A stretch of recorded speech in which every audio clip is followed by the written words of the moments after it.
head trauma. This abuse was not authorized by the Justice Department. So why weren't the perpetrators charged with a crime? Perhaps worst of all, CIA officers tortured as many as 26 people who were probably innocent of any ties to terrorism. Sadly, the report's release didn't lead to any action by the White House or the Justice Department.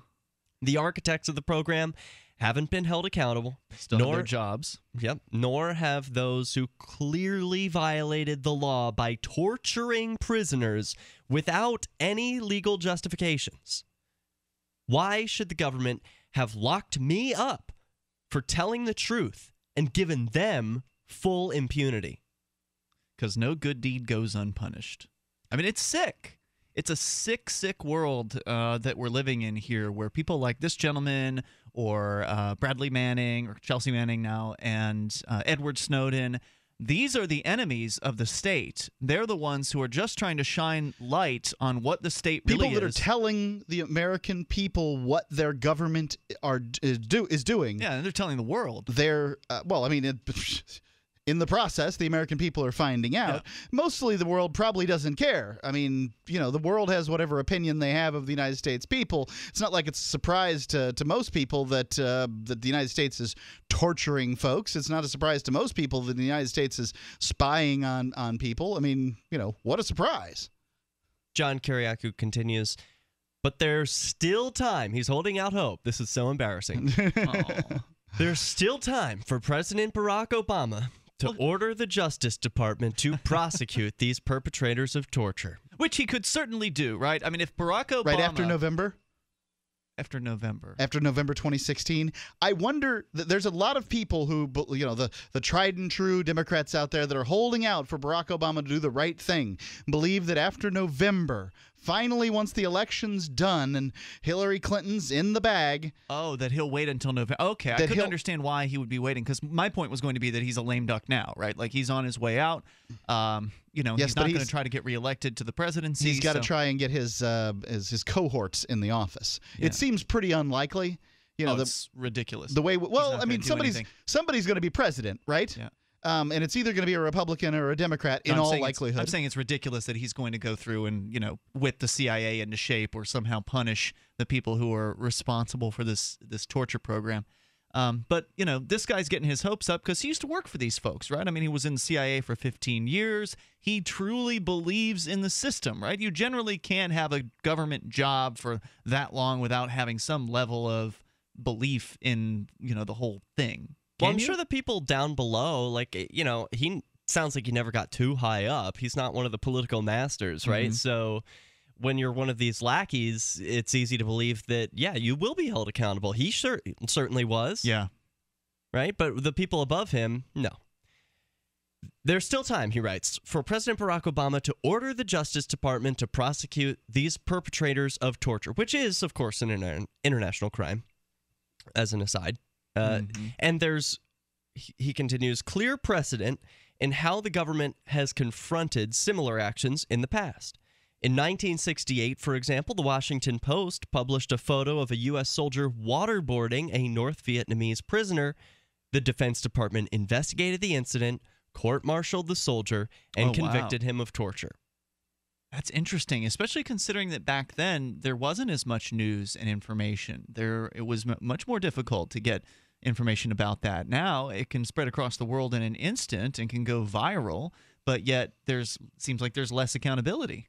Well, I don't know what the conversations were like back in 1968, but I know what they were like in the last decade, and it's surprising how many Americans just come right out and support torture, especially sort of the impunity for torture.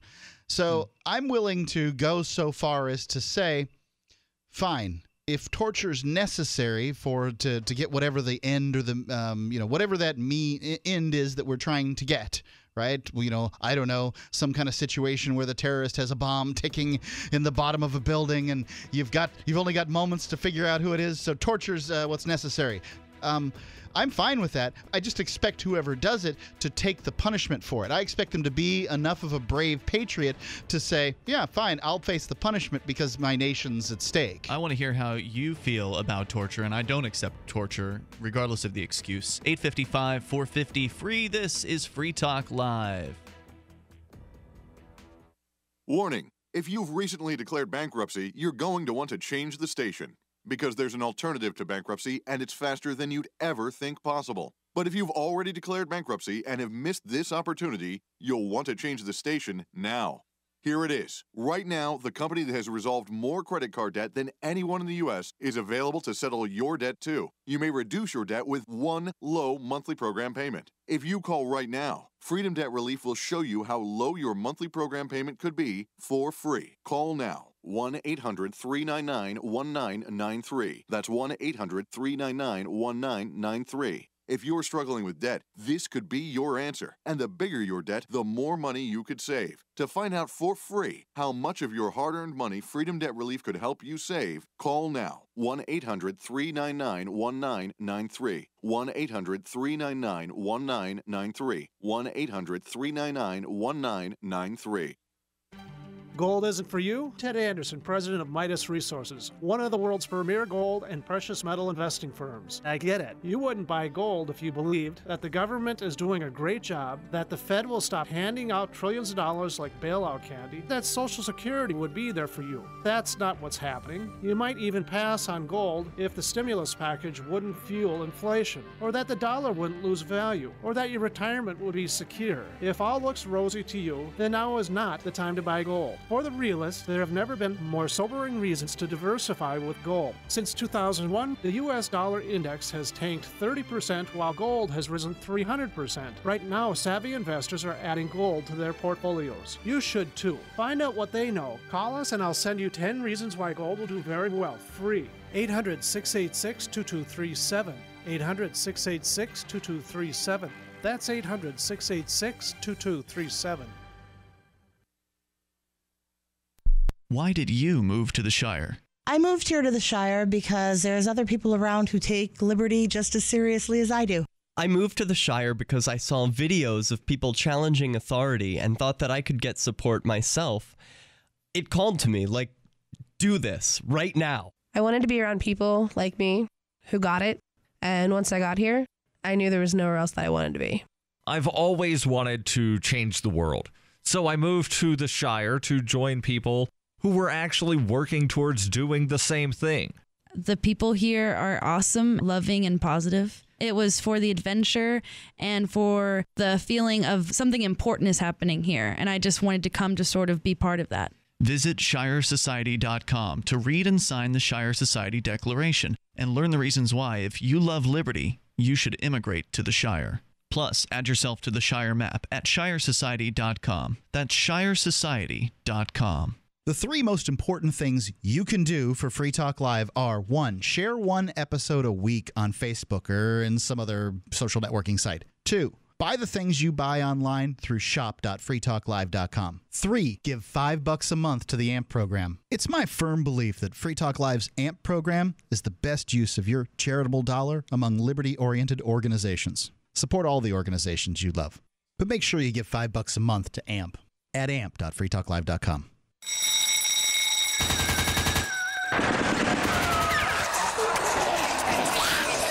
New Hampshire is under quarantine as walking corpses devour the flesh of the living. Max is 11 years old and surviving alone. Slow-moving and non-thinking, the dead swarm his home. Now he must apply his Porcupine Freedom Scouts training to improvise his escape.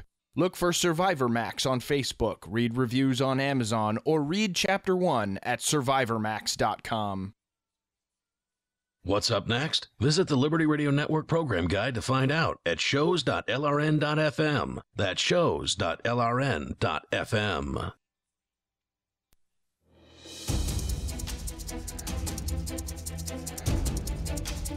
We are back with more Free Talk Live. Of course, you can share how you feel with us about torture. What do you think about the the situation that we have today? And that is that, according to a whistleblower who is now getting out of federal prison for blowing the whistle about the CIA's torture program, which turns out, according to a governmental report, is actually worse than it was originally believed to be, and it was already pretty bad.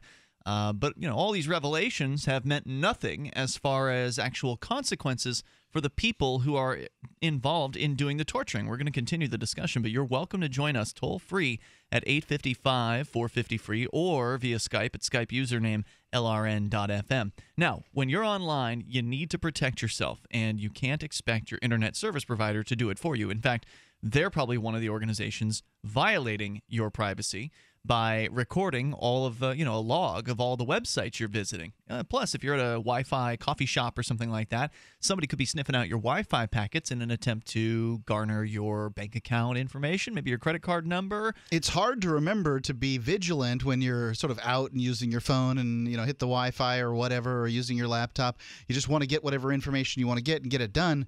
And sometimes that information can really, really get you in trouble. ProXPN can help you. They're a virtual private network, and they are global. The software is available for Windows, Macintosh, iOS devices, Android devices, and Linux. You just get connected through ProXPN. You don't have to change your ISP. You keep your same phone company. You keep your same internet provider. You're just encrypting your data connection, so your ISP no longer knows where you're going and what you're doing. Plus, with their premium account at ProXPN, you get unlimited bandwidth, servers around the world that you can access. You can privately torrent and get past regionally blocked websites. And you get it all for 50% off the price of their annual account by using our discount code, which is FTL50. That's FTL like Free Talk Live and the number 50, which locks in your savings for the lifetime of your account. It's less than $5 a month for this great privacy protection over at proxpn.com/FTL. Don't forget promo code FTL50. You get it all with a risk-free 7-day money-back guarantee, and ProXPN does not keep records of your online habits at all. So proxpn.com/FTL, code FTL50 for a great discount on privacy that is priceless. As we continue here, Derrick J., was there more to your story that you wanted to share with us? Yes. This is we were the just talking whistleblower. about, yes, and John Kiriakou, the whistleblower who in 2007 revealed the CIA's torture program, and then it was revealed recently that it is happening. He gave the example of a 1968 U.S. soldier who waterboarded a North Vietnamese prisoner and was punished by the Defense Department. He was caught on photograph doing it. Yeah, the Washington Post published a photo of this guy, and he was court-martialed and convicted for torture. Mm-hmm. And here is John, who is fresh out of prison, saying, okay, I was punished. Shouldn't these other people be? They broke the law.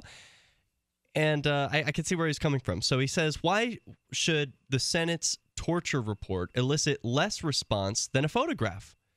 It was wrong in 1968 to commit torture. It's still wrong and prosecutable in 2015. Some current and former CIA leaders will argue that torture netted actionable intelligence that saved American lives. What is that? I would like to know, because this would be an important piece of information to know. Because studies on torture show the opposite. They show that when you torture somebody, they just give information regardless of whether or not it's right. They want verifiable. the torture to stop, so they'll say whatever it is, what it takes. And that's kind of what happened for the Iraq War. A lot of the information on the yellow cake, the existence of the yellow cake, came from somebody who was being tortured, as I understand it, in Egypt by Egyptian folks. They turned the information over to the United States, and that's how that's why that whole sort of silly war, that really resulted in nothing good other than Saddam Hussein not being in power. But we see what happened as a result.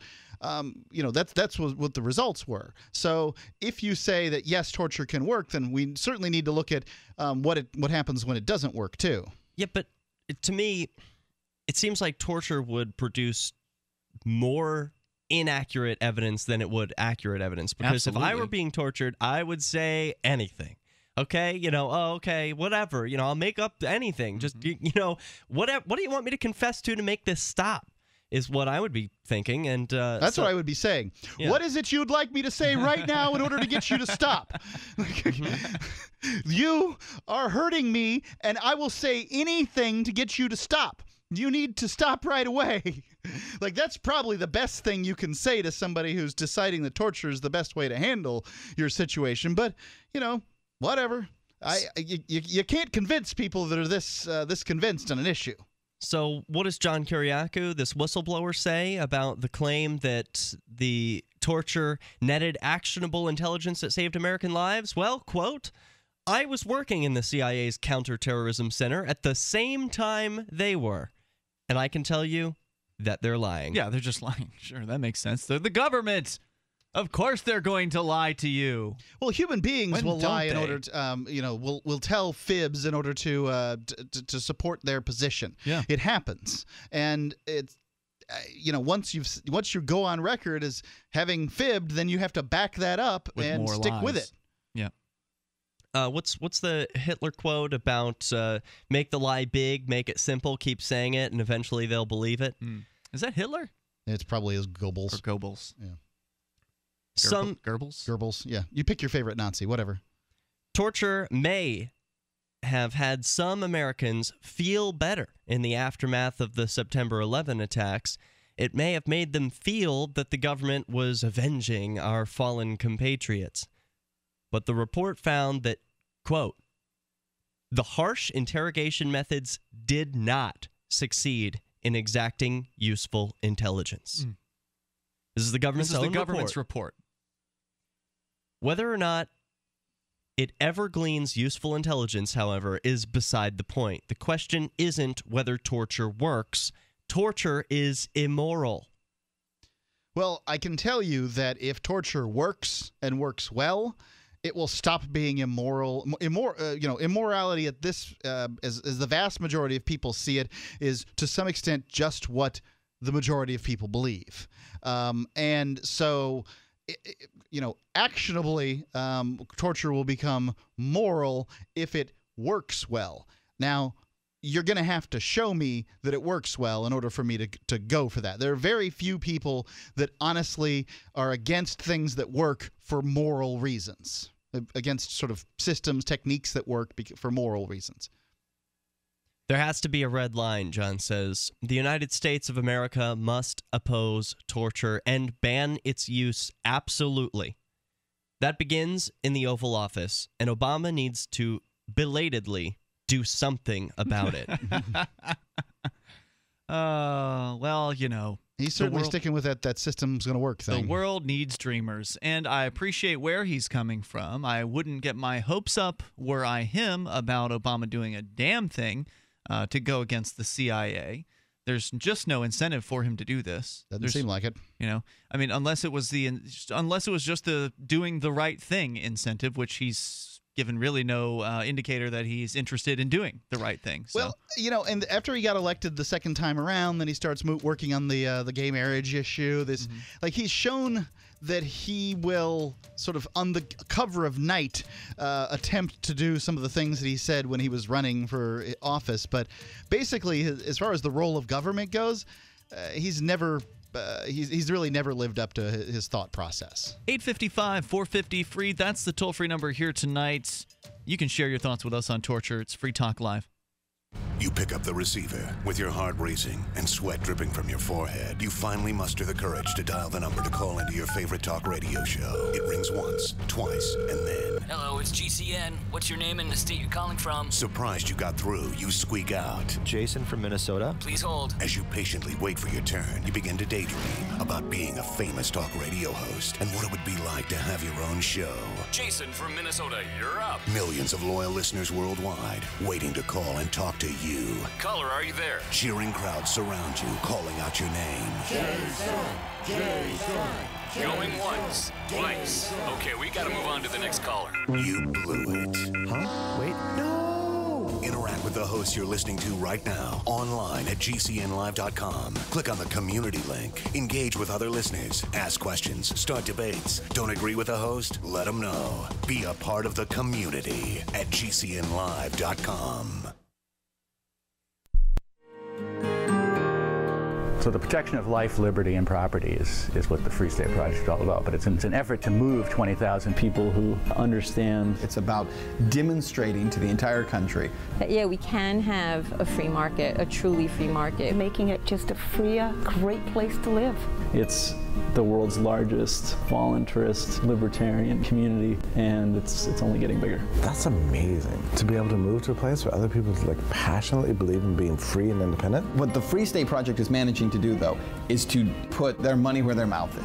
Physically getting up across the country and saying, let's go someplace and let's demonstrate the power of these ideas. There's a lot of kind of philosophy that surrounds liberty. There's a lot of thinking about it and talking about it. But here in New Hampshire, people are doing it.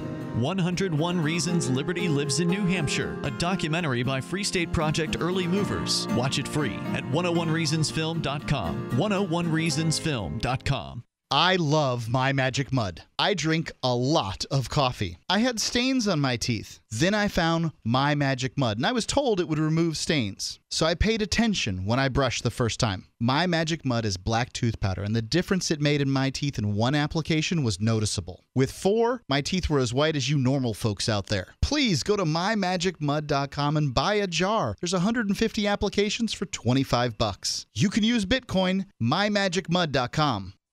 You can listen to Free Talk Live on the radio, podcast, satellite, webcam, and our live streams. But did you know you can listen to Free Talk Live from any phone, anywhere?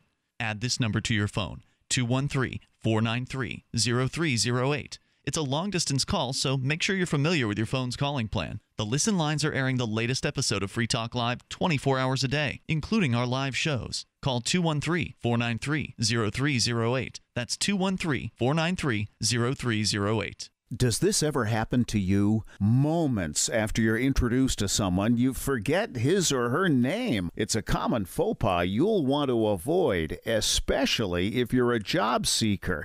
And even if you're not, here's a tip. As you are being introduced, and while you're still shaking hands, smiling, and making eye contact, say the person's name aloud. Not only does that make a deposit in your memory bank, it acknowledges the other person. And that is more than a nuance, as is maintaining eye contact.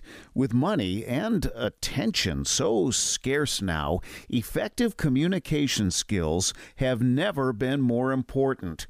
Cutting through the clutter rather than blending into the blah, blah, blah will help you connect better, no matter what the conversation.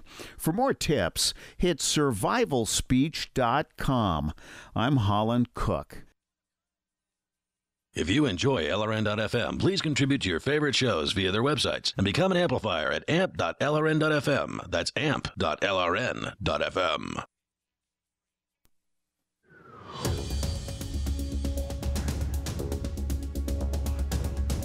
Free Talk Live, join us here, toll free, 855-450-FREE. That's 855-450-3733. We've got Skype as well. You can Skype into the show here. Our username is lrn.fm. Just send a contact request first. Once we see that come through, we will approve it.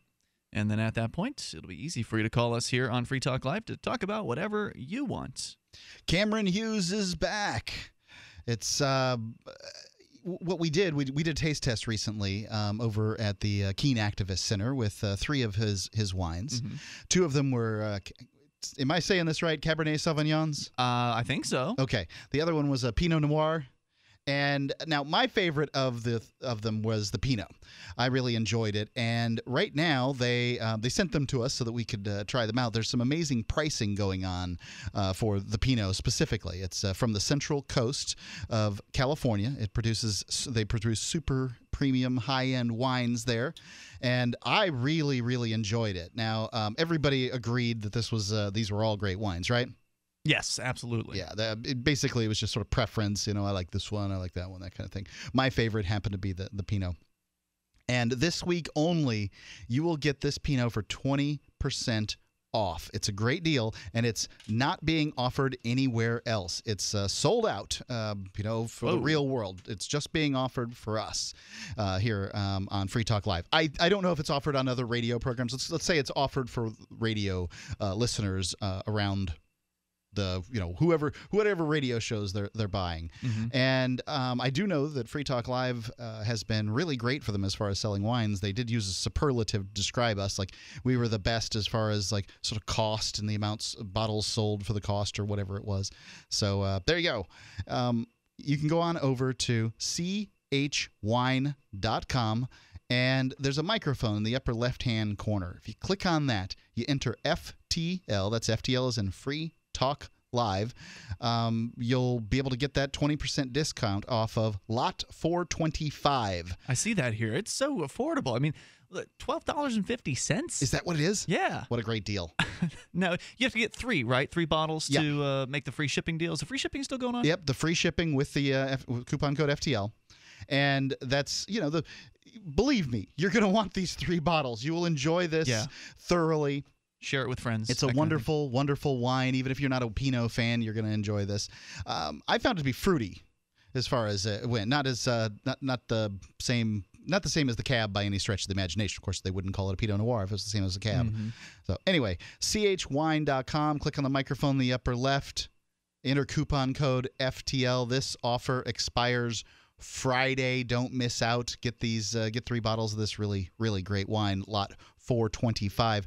Just so you know, Wine Spectator recently rated 2 of Cameron's amazing cabs at over 90 points. That's a good thing. That's a really big deal. So things are sort of catching on. People are understanding. Well, it's not that Cameron's generally producing these wines. What he's generally doing is buying the overstocks of these high-end wineries. So, of course, the wines that are getting rated at 90 points when they have name brands names on them, when you stick a label on them, they're getting rated at 90s and above for Cameron Hughes, too. Right. So it's because it's the same wine. It's the exact same wine. Yeah, he's got gold medal 2015 San Diego International Wine Competition wines here. Right there. So very cool. chwine.com. Click on the microphone in the upper left. Enter FTL. Get 20% off this this Pinot Noir and free shipping. Let's go to Skype where Modern Drummer is on the line. Hello, Modern Drummer. Yeah, a few nights ago, you guys were discussing Philip Zimbardo's work about the emasculation of young males. Yeah, just to bring our listeners up to speed, that was, I guess he's got a new book coming out, and he did a 20,000-person study of young males. I don't know if it was just in the U.S. I think it might be Western countries, but I didn't read the study. I just read the summary. But anyway, found that he believes that the addiction that these males have to pornography and video games has been a major contributing factor to their sort of emasculation, as you pointed out. Yeah, and I think that Mark was right when he said that those are symptoms, and it's easy to swat at mosquitoes instead of removing the swamp. Now, I don't know exactly what all the reasons are for young men doing this, but I know that these young men probably grew up watching their own fathers and other men do what they were supposed to do, following the script, and getting a job, getting married, and having children, only to have the state family court reduce them to wage slaves, pretty much. And I think that when you have the state get involved in relationships and family dynamics and all of that, and they will reduce, if not remove, the rights of a whole group of people, while at the same time enforcing the responsibilities as though they had those rights. Even though porn and video games may not be a healthy reaction to those incentives or lack of incentives, it is a predictable one, I think. So are you suggesting, I just want to make sure I understood what you just said there. Are you suggesting that the way the court system treats men in divorces, breakups with children specifically, is a contributing factor to why young males have pornography and video game addictions, or did I miss something? That is what I'm saying. Okay. I think it's certainly that the improved porn industry and the improved video games are a factor too. But I also think that the family court and the removing of incentives and the enforcing of responsibilities and what they would perceive as punishment. That for seems a doing the little right high level. I mean, I don't want to sound like I'm underestimating young people, young men specifically in this case, But I don't know how many of them are aware of how bad the court system is, right? Like, unless their parents have gone through something like that and they themselves are intimately familiar with the court system in that way. Ian, how old were you when you got your vasectomy? 23, but that had nothing to do with the How old was the first time you tried?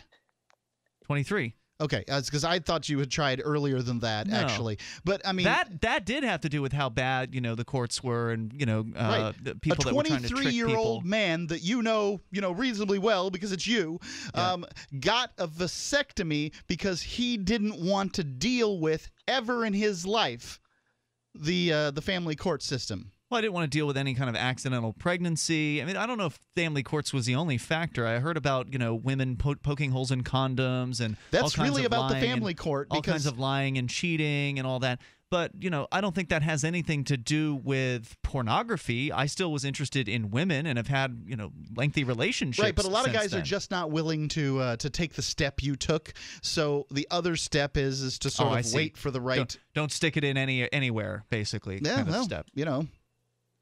I don't know. Do you think that these young men with the porn and the video games would turn down the opportunity to have sex with an attractive person to whom they, whether male or female, to whom they find an attraction? Sufficiently attractive, at least. Mm-hmm. Do you think they would turn it down? Well, no, they definitely would not turn it down.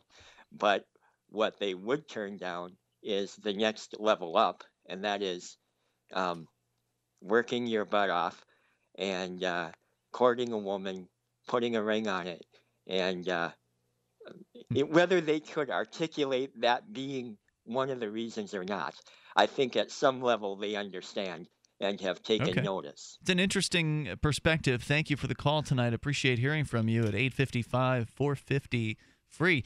Derrick J. is the resident gay guy on the show. This issue doesn't really affect you with splitting up kids and things like that. What are your thoughts on these so-called emasculated young men who are allegedly addicted to pornography and video games, in some cases playing video games up to 15 hours in a day, etc.? I don't know what the cause is. It seems like a new problem, and I would like to see the history of this. So I'm glad that we're getting a foundation here because I'd like to see where it progresses. Our toll-free number tonight, if you want to share your thoughts on that or the CIA torture or whatever happens to be on your mind. Plus, coming up, we'll update you on our friend and sometimes guest co-host on the show, James Cleveland. There's been some really good news for James. We'll give you that here in a moment. 855-450-FREE as we continue here with Free Talk Live.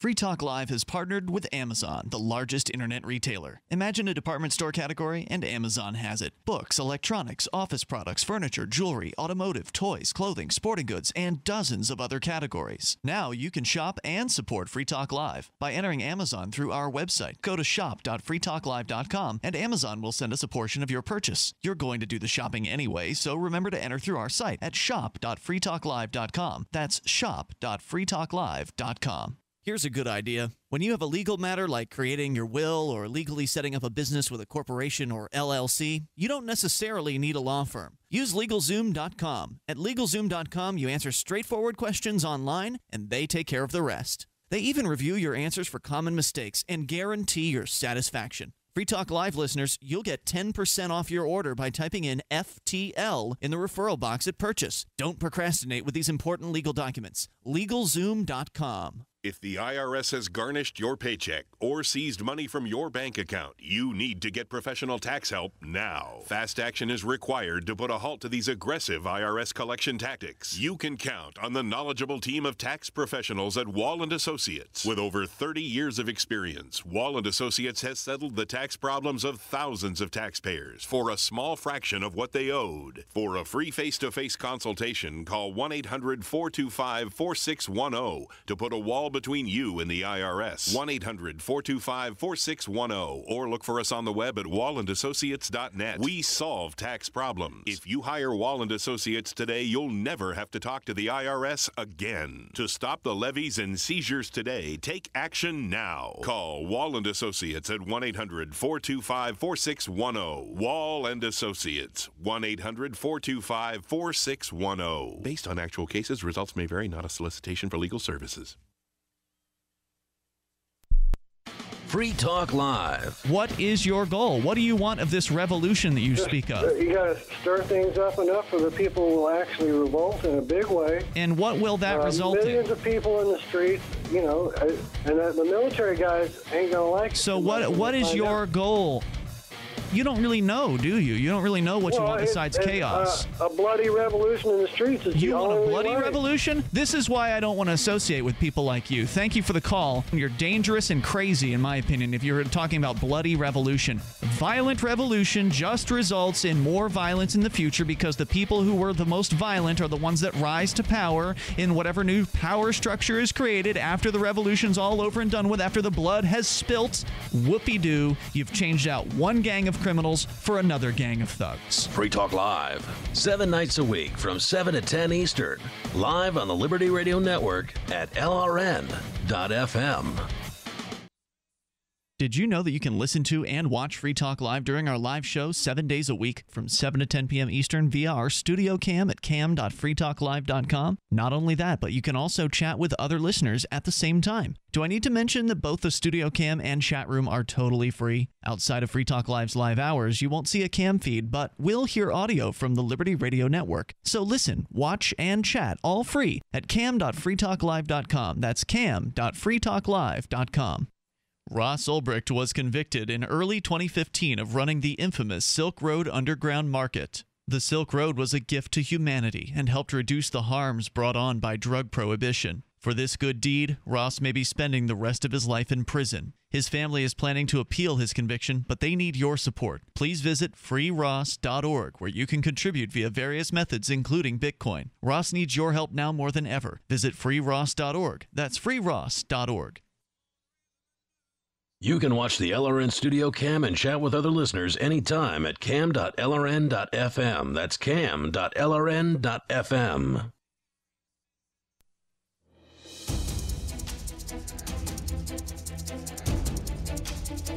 This is Free Talk Live. You're invited to join us here toll-free at 855-450-FREE. Online, we're over at freetalklive.com. If you've got Skype, you can Skype into the show at username lrn.fm. Free Talk Live.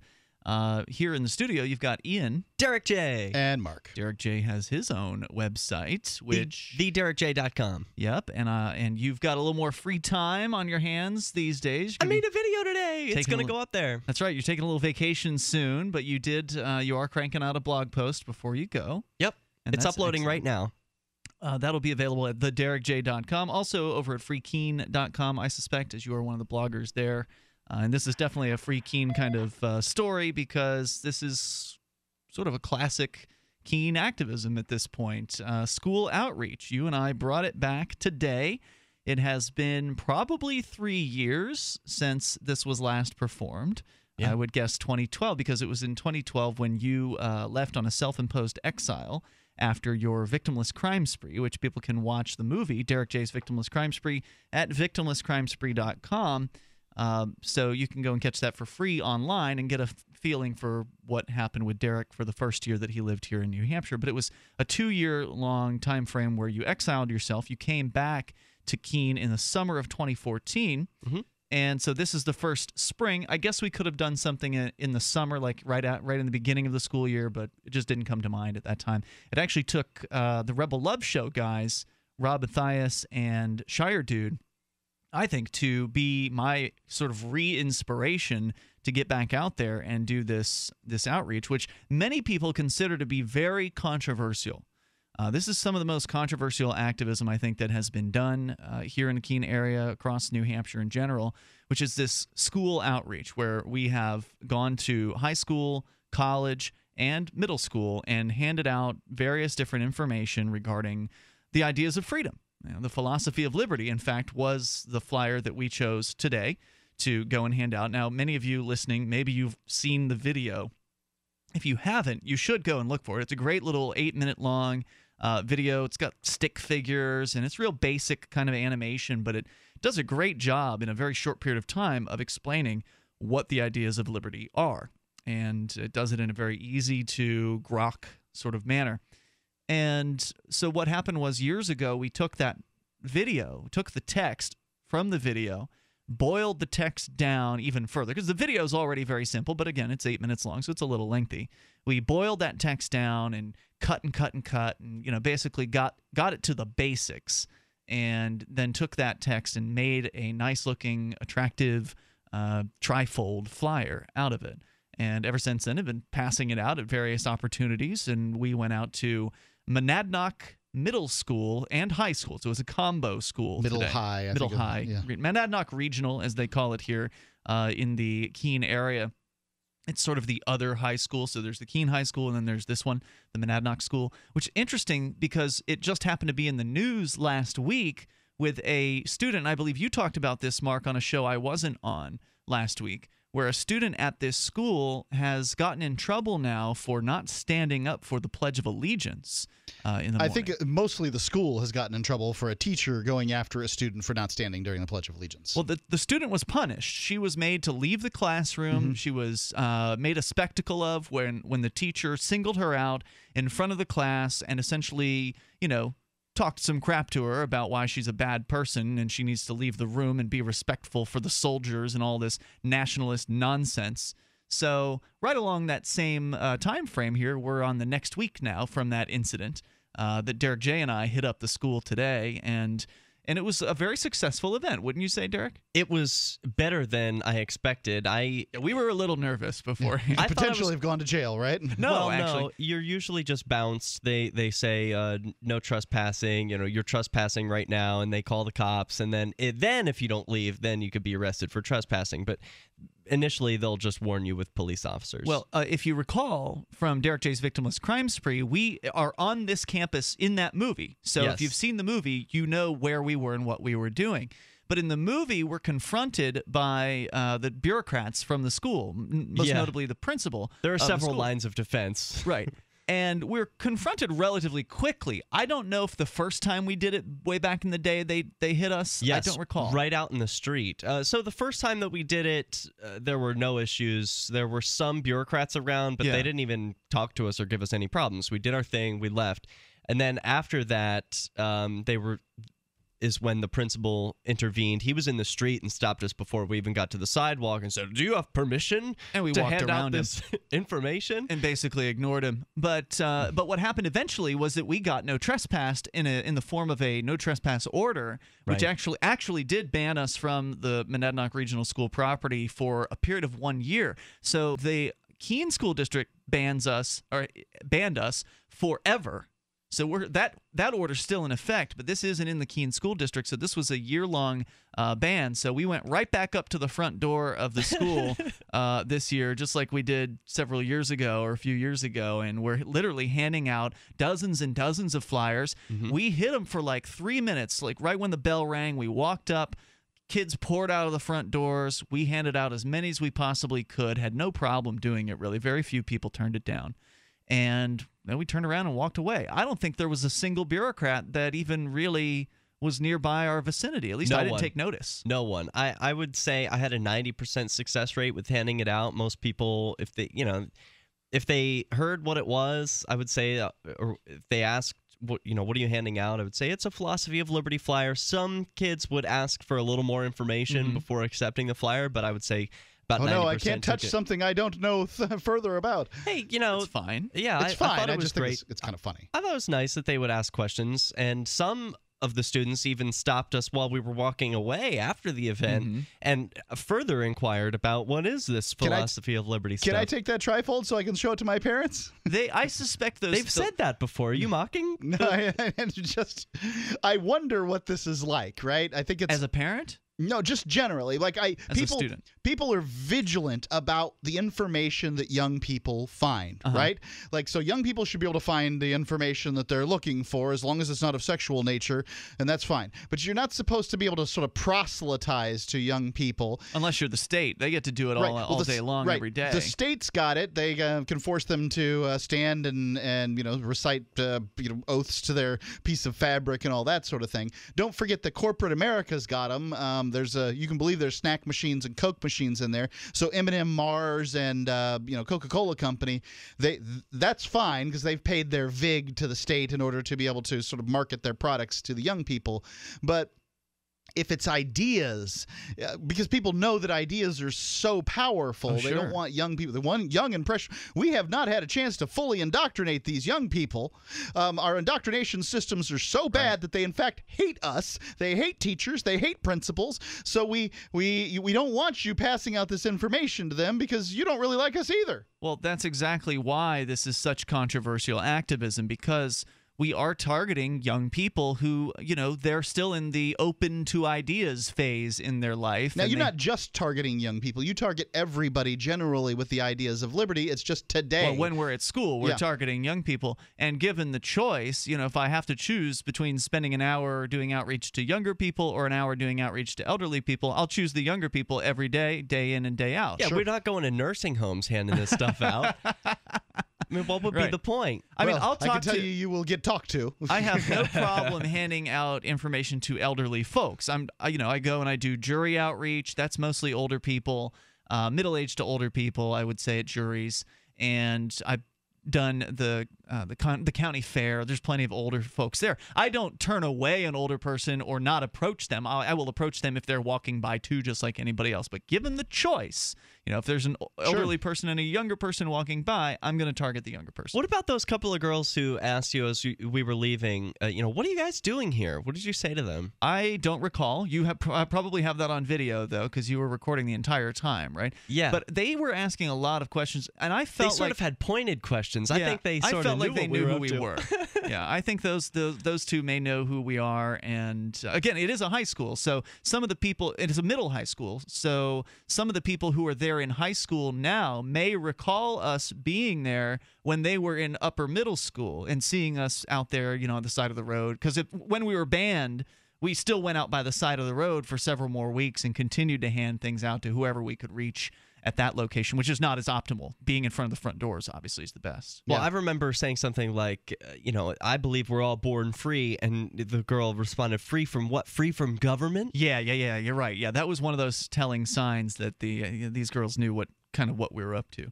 But you're welcome to share your thoughts with us here. Do you think this is bad activism, going out and reaching out to young people on school campus? Because some people get really upset about this. They say that those are our children and we've got to protect them, and you can't come on that campus even though you've paid taxes to ostensibly support this particular campus. Whether you support paying those taxes or not, you probably paid them. So shouldn't you be able to be there and talk to these young people just like the teachers get to for 8 hours a day?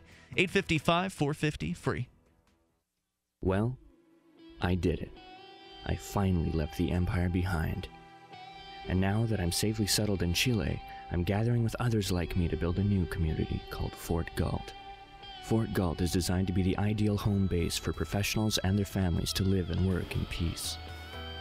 If you're ready to ditch the superstate and bring your business to freer lands, visit us online at fortgalt.com.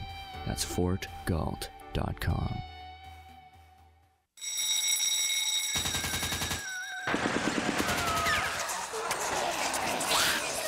New Hampshire is under quarantine as walking corpses devour the flesh of the living. Max is 11 years old and surviving alone. Slow-moving and non-thinking, the dead swarm his home. Now he must apply his Porcupine Freedom Scouts training to improvise his escape.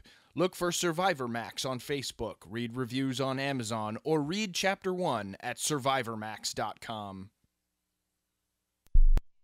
Should you be able to earn an honest living free from senseless government interference? The Institute for Justice thinks so. That's why we've spent years defending hard-working men and women from pointless government regulations. Nationwide, IJ has created opportunity by reducing government power. But there is still more work to be done. Visit our website today at ij.org. Let IJ take care of the government so you can take care of your business. The three most important things you can do for Free Talk Live are: 1, share one episode a week on Facebook or in some other social networking site. 2, buy the things you buy online through shop.freetalklive.com. 3, give $5 a month to the AMP program. You likely buy all kinds of things online. Amazon is the largest online retailer. You can get what you need at the same prices with free Super Saver shipping by going to shop.freetalklive.com. Please do your online shopping at shop.freetalklive.com.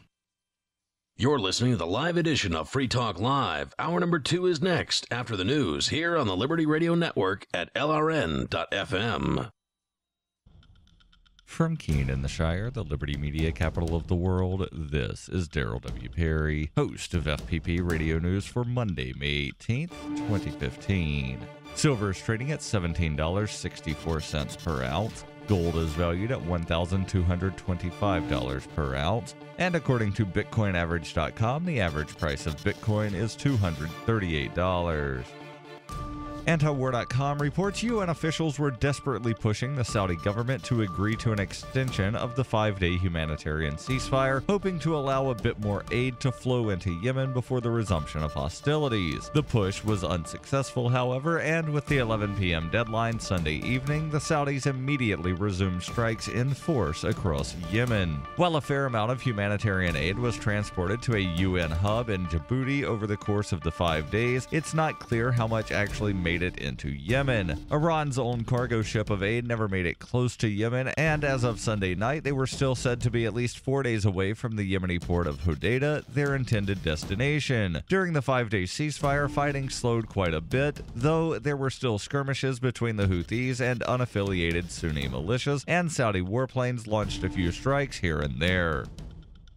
FPP Radio News is brought to you by Bitcoin Not Bombs. Bitcoin Not Bombs is a launching pad for nonprofits and social entrepreneurs into the financial freedom of the Bitcoin economy. Bitcoin Not Bombs offers premium publicity campaigns designed to facilitate an organization's adoption of Bitcoin as a payment system and to fully capitalize on that decision in their fundraising efforts. Bitcoin Not Bombs is fully committed to being the hub of the nonprofit sector of the Bitcoin economy, maximizing the potential cross-promotion of all our clients and commercial partners. To learn more, visit bitcoinnotbombs.com.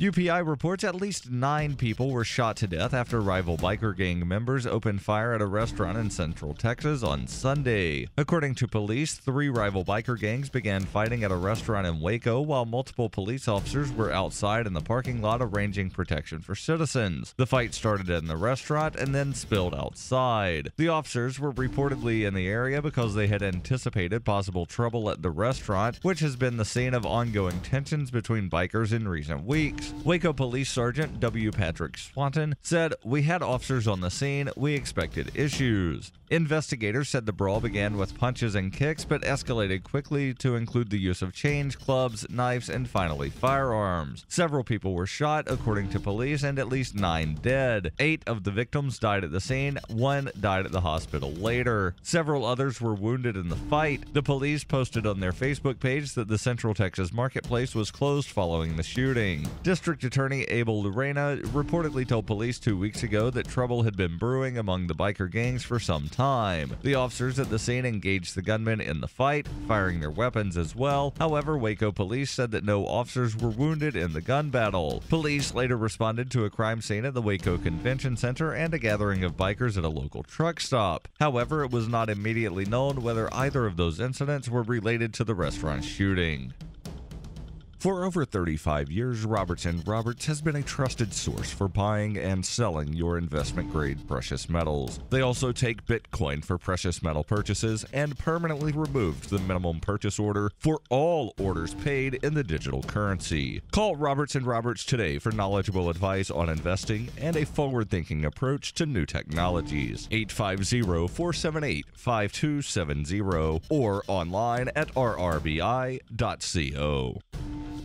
Reuters reports federal investigators have found no record that the engineer of the Amtrak commuter train that crashed in Philadelphia last week reported an object hit its locomotive in the minutes before it derailed, according to officials on Sunday. The passenger rail service said on Sunday it would restore full service between Philadelphia and New York at 5:30 a.m. on Monday, following last Tuesday's derailment that killed 8 people and injured more than 200. In an interview on ABC Television's This Week, National Transportation Safety Board member Robert Sumwalt, said, "We listened to the dispatch tape and we heard no communication at all from the Amtrak engineer to the dispatch center to say something had struck his train." The comment by Sumwalt comes as investigators are looking to explain what caused a circular pattern of damage found on the locomotive's windshield after the accident. The NTSB has asked the FBI to help it examine the damage to the windshield, which is about the size of a grapefruit.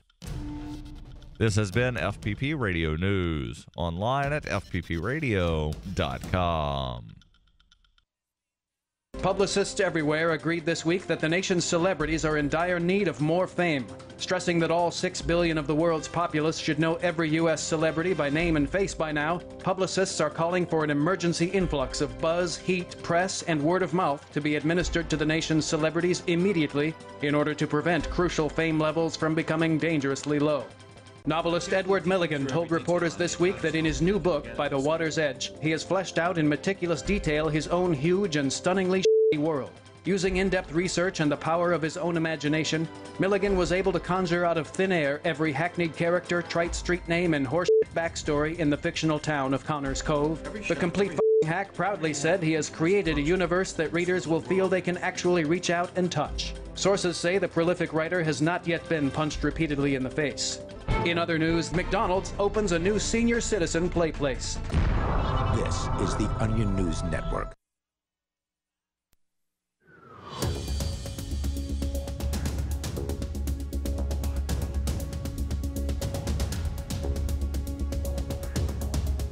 We're back with more Free Talk Live, launching into the second hour of the program here. Plenty of time for you to share your thoughts with us about whatever is on your mind. Joining you in studio tonight, you've got me, Ian, Derrick J, and Mark. And we were just talking a moment ago about some of the activism that's gone on here in Keene historically, and just today made a comeback. Derrick, you and I, all by our lonesome, you and I went to not Keene, but Monadnock Regional Middle and High School, armed with a stack of flyers, armed with information to share with the youth of the Monadnock region. Much to the chagrin, I'm sure, of some of their parents. But that's what we did today, and we didn't get in trouble for it, at least not yet. It's funny that you say armed with information, too, because there were no bureaucrats who really stood in our way. And I'm not saying there should have been, but I know that arms are not allowed on a campus like that. That's true. They're prohibited. So, but no one would have known, right? Oh, if you were carrying a gun? Yeah, I mean, like...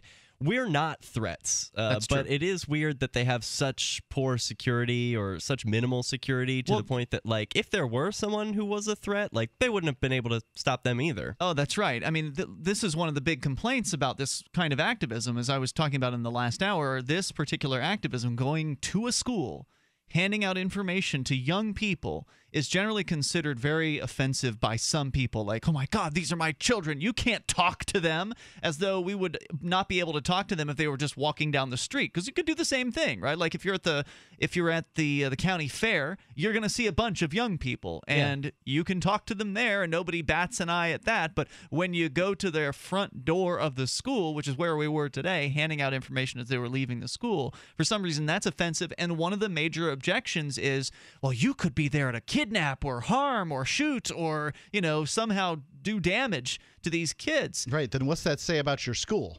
Well, right. As Derrick's pointing out here, it's wide open. There's nothing to stop anybody from going in there and doing those things, which obviously is not our intention. But that's what some of the fear-mongering is, as far as, well, if you aren't supposed to be there on the campus, if you're not authorized, you shouldn't be there.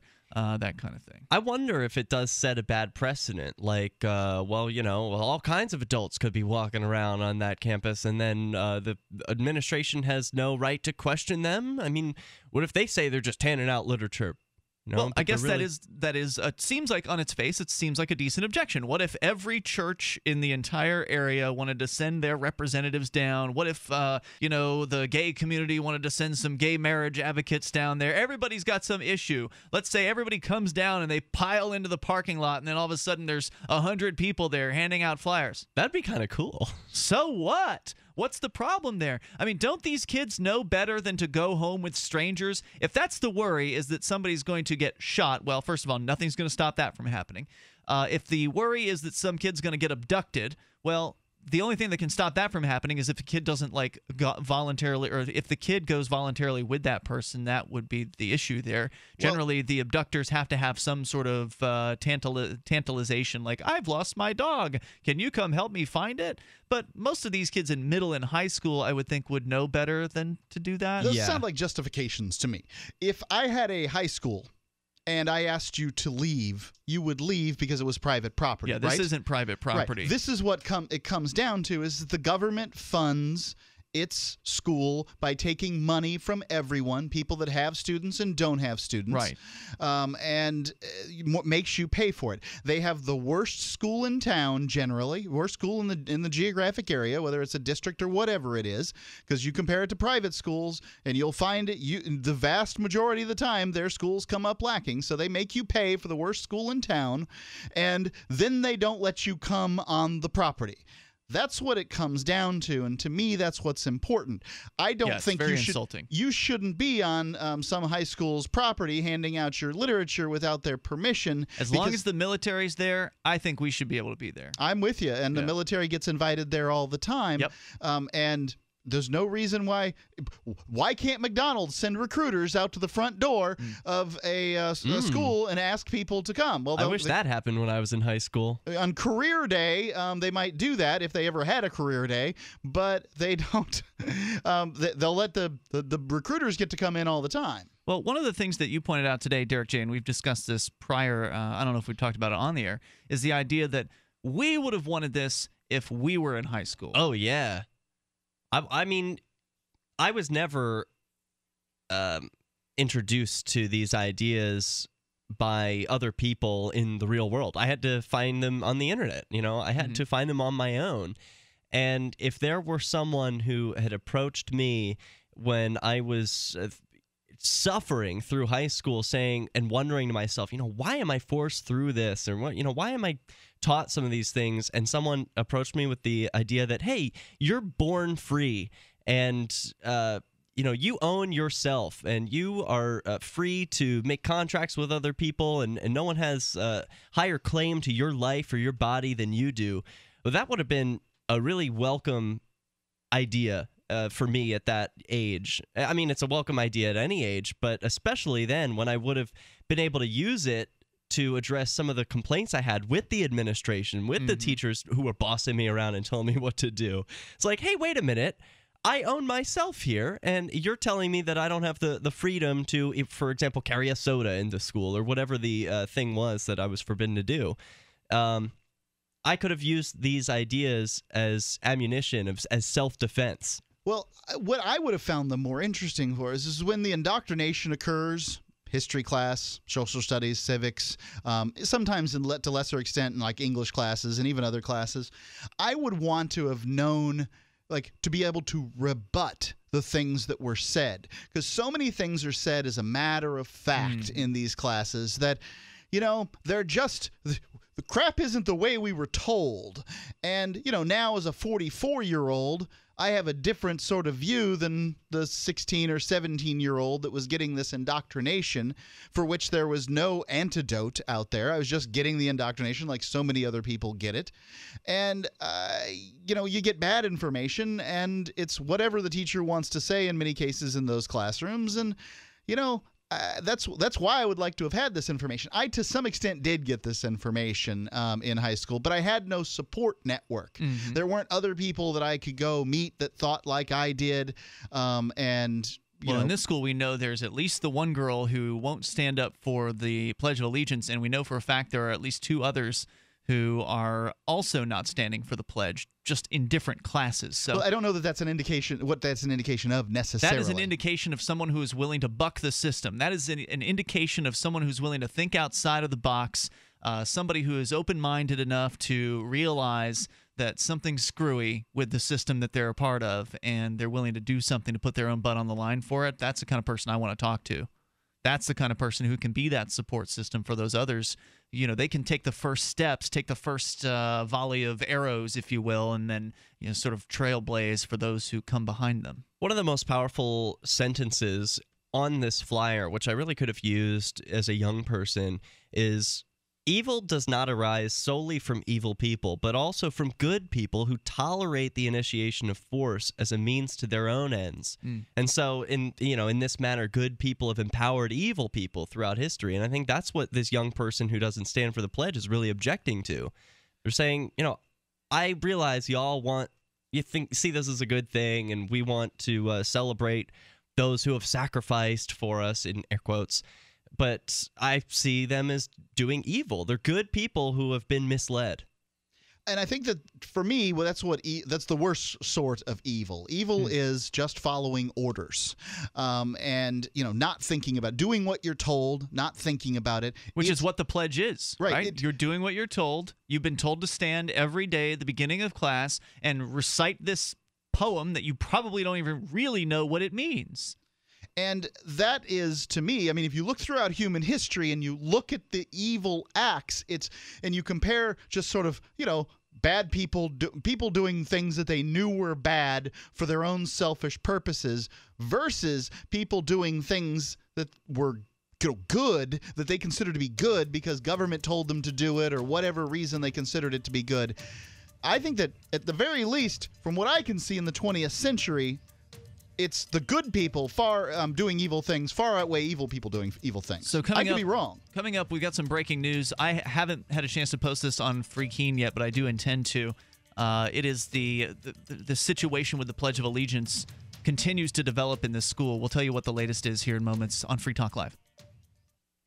Attention business owners. Do you know the 3 most critical letters in business? CEO? MBA? Nope. Here's a hint. These 3 little letters can make the difference between making a fortune and losing everything. ROI? The answer is INC, as in incorporation. Because if you're not incorporated and someone sues your business, you can lose it all. Your home, your car, even your life savings. That's why Incorporate.com is now giving away a free incorporation guide to all business owners, so you can incorporate in just 10 minutes. Protect your home. Protect your car. Protect your life savings. Call 1-800-941-1029 for your free 10-minute incorporation guide from Incorporate.com. They don't provide legal or financial advice. They just make incorporating or forming an LLC quick and easy. Get the 3 little letters that can mean the difference between making a fortune and losing everything. For your free guide, call 1-800-941-1029. That's 1-800-941-1029. On the average, Americans work between 45 to 50 years, hoping to build up enough wealth to retire and live out their golden years. Unfortunately, with taxation, the rising cost of food, energy, housing, and medical, many retirees are forced to live below the poverty line. Is this a flaw of free enterprise, or is our monetary unit we call the Federal Reserve Note forcing us into perpetual debt, ensuring inflation and higher taxes? These questions and more can be answered by reading G. Edward Griffin's book, The Creature from Jekyll Island. Congressman Ron Paul states it's what every American needs to know about central bank power. A gripping adventure into the secret world of international banking cartel. Hi, this is Ted Anderson. I will give a silver dollar from the early 1900s to anyone who purchases this book. Call 1-800-686-2237 and order a copy today. It's critical that the public be made aware of the system. Call and order your copy today at 1-800-686-2237. That's 1-800-686-2237. Hi, I'm Derrick J. I don't want a politician to represent me. To me, government is the idea that one group of people can coerce everyone to comply with an edict or face increasing punishments up to and including death. Despite perhaps the most noble of intentions, the best government services are a far cry from what could be provided for by voluntary interactions. Besides, the people who call themselves the government wage wars and put peaceful people in jail for crimes involving no victims. If Starbucks used some of its money to drop bombs, I wouldn't shop there. So why would I support the American empire? The empire does not require my consent. Derrick J's Victimless Crime Spree. Watch it for free and order the Director's Cut DVD at victimlesscrimespree.com. That's victimlesscrimespree.com. If you want to know the latest about Free Talk Live before we go on the air, all you need to decide is how you want it delivered. It's your choice. Visit news.freetalklive.com. You can get emailed announcements and participate in contests via our email updates list. Plus, we have a Twitter account that you can follow and a Facebook page where you can become a fan. So visit news.freetalklive.com to get news about Free Talk Live as soon as it's announced and the way you want it delivered at news.freetalklive.com. That's news.freetalklive.com. This is Mark of Free Talk Live. We've been witnessing a meltdown of the economic engine that powers our country. With a printing press tethered to Washington bureaucrats and New York central bankers, how can we trust paper money? For years, I've been buying gold and silver from Midas Resources, and you should too. Call 877-357-9938 for a free book titled 10 Reasons to Own Gold, or go to gold.freetalklive.com. Again, 877-357-9938. 877-357-9938. You're listening to the best liberty-oriented audio streamed around the clock, on the air, and online. This is the Liberty Radio Network at LRN.FM.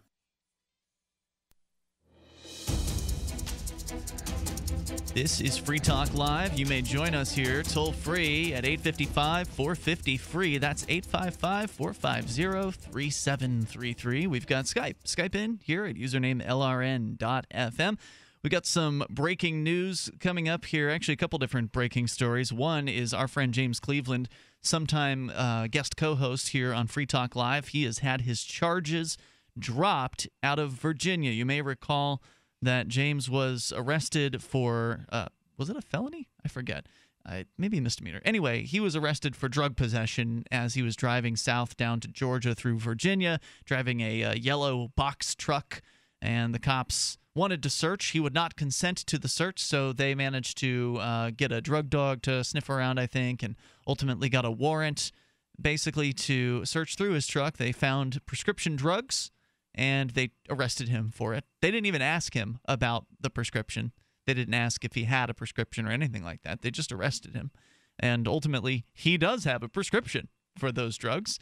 And so they dropped all those charges today, which is great news. James posted a quick little piece about it over at freekeene.com. So if you want to check that out, he does say that he's going to be writing up more detailed story about this at some point, but he wanted to wait until the charges had gone away before I guess he revealed more about what had originally happened in that case. So if you want to get the latest on that, go over to freekeene.com. And if you want to get Bitcoin, Litecoin, and Dogecoin, you can go to expresscoin.com. It's the best choice for getting your cryptocurrencies of choice. Go there at expresscoin.com, whether you're in the U.S. or Canada. You can send them a money order or check, and they'll send you Bitcoin or Dogecoin, Litecoin.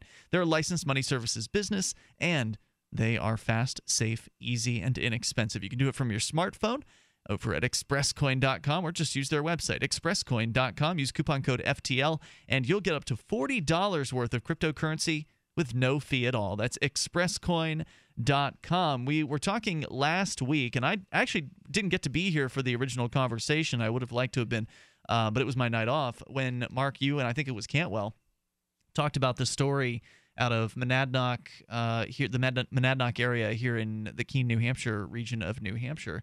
And there's this school, which we were just talking about, Derrick J. You and I went to do some school outreach today at this very same school, where last week a young lady at the school, I think she's in middle school, she has not been standing for the Pledge of Allegiance for quite a while. But I guess what happened was she started into a new class this semester or something, cooking or this class, quarter or whatever. Yeah, some new cooking class.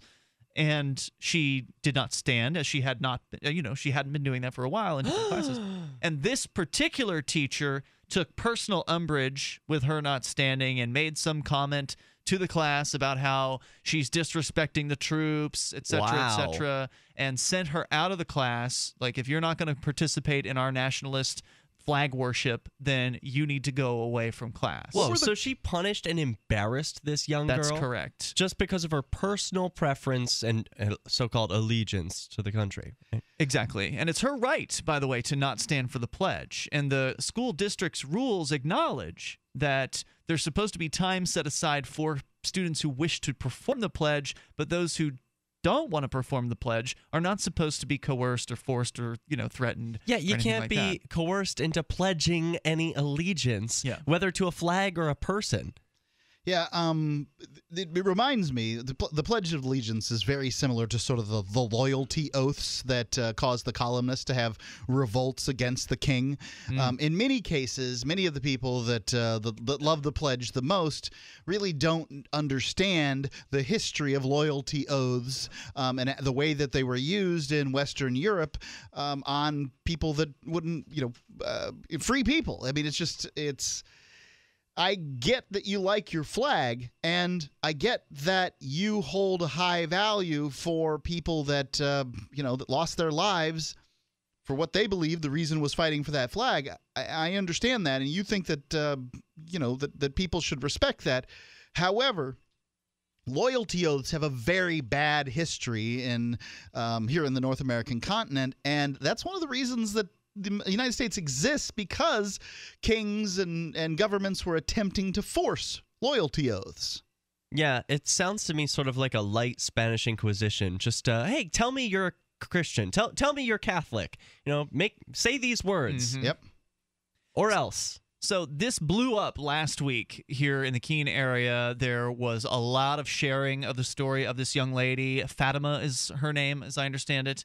And she there's been a lot of attention being given to this story, and a lot of people have been sharing this, and obviously a lot of people are upset. They're nationalists. They're mad that not 100% of these classrooms are participating in this idolatry, this flag worship that is essentially what goes on all across the U.S. Hey, not like it should matter, but Fatima sounds like an Islamic name. Is this? No, it sounds Catholic to me. Oh, really? Okay, I wasn't sure. I don't know. I thought it was Fatima, but I did talk to a friend of hers. We actually talked to a friend of hers this weekend. I'm wondering if the teacher had some sort of like racial thing that was inherent in her chiding here, because it's if this girl is Islamic and this teacher thinks, well, we have wars against Islamic countries and this person is being anti-American, I wonder if there was something else at work here. Good question. Well, I can tell you that the value of trying to get somebody to take the to do the Pledge of Allegiance, forcing people, it diminishes the value of the Pledge of Allegiance by forcing people to take it. If that makes any sense. This is a pledge, a voluntary pledge of allegiance to a flag, and trying to force somebody to take it just shows that there's no point in having it in the first place. Now, Derrick, you and I know from our experience at this school where we were banned back in 2012 for a year's time frame, that there is a large contingent of students that attend this school who tend to be very obedient to authority. There's a lot of them that just love the administration of the school. And I think that's probably true in every school, isn't it? I don't know. I don't remember that being the case in my school. Maybe it was just the circles I ran in. Well, let's not forget that you two are, darn close to the leaders of a hated minority, a hated vocal underclass here in Keene, New Hampshire. And, if it's young people have traditionally not been very kind to groups like that. So anyway, this particular school has a large contingent of these people, and apparently one of them is writing for the school newspaper. So the mother of one of the students at this school, who is best friends with the girl who was in the news article from last week that doesn't stand for the pledge, the mom of one of her best friends is a Free State Project participant. And it's her daughter who's the other person in her grade who is also not standing, but just in a different class. And I guess in this other class, there's no teacher. It's study hall or something like that when the school starts. Jeez, they had teachers in my study hall. Can't imagine what study hall would be like without a teacher in it. In the wake, so what happened was this other girl at the school has written an article for the school newspaper, a weekly publication, taking the side of the flag wavers. In fact, there's even a waving flag in the top right-hand corner of this article in what is called the Paw Print newsletter, and I have a scan of the article here in a moment. We'll read some of the nationalist flag-waving propaganda that is being delivered to every student in the school in the wake of the controversy over this particular incident, and we'll talk about what can be done as a result of this. 855-450-FREE, because Derrick J., you and I going and handing out information is only going to last for so long. 855-450-FREE. You can take control here. Share your thoughts on school outreach, nationalism, flag waving, whatever you want to talk about here on Free Talk Live. 855-450-FREE is our number. On the average, Americans work between 45 to 50 years, hoping to build up enough wealth to retire and live out their golden years. Unfortunately, with taxation, the rising cost of food, energy, housing, and medical, many retirees are forced to live below the poverty line. Is this a flaw of free enterprise, or is our monetary unit we call the Federal Reserve Note forcing us into perpetual debt, ensuring inflation and higher taxes? These questions and more can be answered by reading G. Edward Griffin's book, The Creature from Jekyll Island. Congressman Ron Paul states it's what every American needs to know about central bank power. A gripping adventure into the secret world of international banking cartel. Hi, this is Ted Anderson. I will give a silver dollar from the early 1900s to anyone who purchases this book. Call 1-800-686-2237 and order a copy today. It's critical that the public be made aware of the system. Call and order your copy today at 1-800-686-2237. That's 1-800-686-2237. This alert just came in. This special announcement is for business owners and leaders of organizations who've been waiting for the right time to build. General Steel has made it impossible to wait any longer with rock-bottom prices that could save you thousands. That's right, General Steel, America's leader in pre-engineered structures, is offering buildings at prices you will never see again. Don't miss these prices. A 50 by 100 for under $30,000. You heard right. That's 5,000 square feet under $30,000. Manufacturers, if you need a larger building, try a 100 by 100 commercial building for $129,000. You can't afford to rent with these prices. Imagine a 70 by 100 foot church building for under $69,000. With the economy improving and interest rates still at historic lows, you can't afford to wait. Call 800-917-8251. 800-917-8251. 800-917-8251. Radio is the most personal of mediums. I exist right now in your head. If you listen to Free Talk Live regularly, you know me. Free Talk Live is on more than 160 radio stations around the U.S. and has been downloaded on every continent around the world. Hundreds of thousands of listeners with ad packages from $600 a month to $6,000 a month. Imagine what we can do for your business, project, website, or idea. Email me, mark@freetalklive.com. Here's a chance to do a little activism while you're cruising Facebook, Twitter, or Google+. Between the LOL cats, the recipes, the hot girls, and the inspirational sunrise memes, Free Talk Live's posts pass by your newsfeed. Like them, comment. It gives us more exposure. If you don't see our posts, click like at facebook.freetalklive.com and then hover over it to click Get Notifications. It's an easy way to spread the ideas of liberty a bit further. I know you're busy, but you can spare that 1/10 of a calorie it takes to click on something. facebook.freetalklive.com. Free Press Publications is an independent, alternative media and publishing company founded in June 2009 with the mission of ensuring a free press for the freedom movement and is committed to spreading the message of peace, freedom, love, and liberty. FPP also gives new authors an avenue for publishing freedom-oriented material. FPP brings you daily news and commentary on the website fpp.cc, as well as a daily 5-minute newscast, FPP Radio News, and weekly news, views, and commentary in the FPP Freedom Minute and Peace, Love, Liberty Radio at fppradio.com, and the monthly newspaper FPP News at news.fpp.cc. Find FPP online at fpp.cc. That's fpp.cc, as in Creative Commons. While our satellite channel is free to listen to, it's not free for us. You can help us cover our satellite costs with the chip-in on the right side of the page at lrn.fm.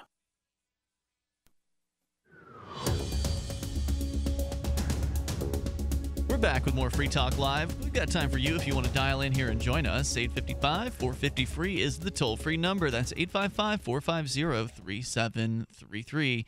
And you can join us online anytime you want at freetalklive.com. Get interactive there on the front page of the website. You, as a listener, can submit content right to it, and then other listeners can vote on it, whether they like or dislike. Go and get interactive there at freetalklive.com. An inspiring and supportive community for entrepreneurs and their families. Fort Galt is a new real estate development intended to cater to entrepreneurs and freelancers in Chile.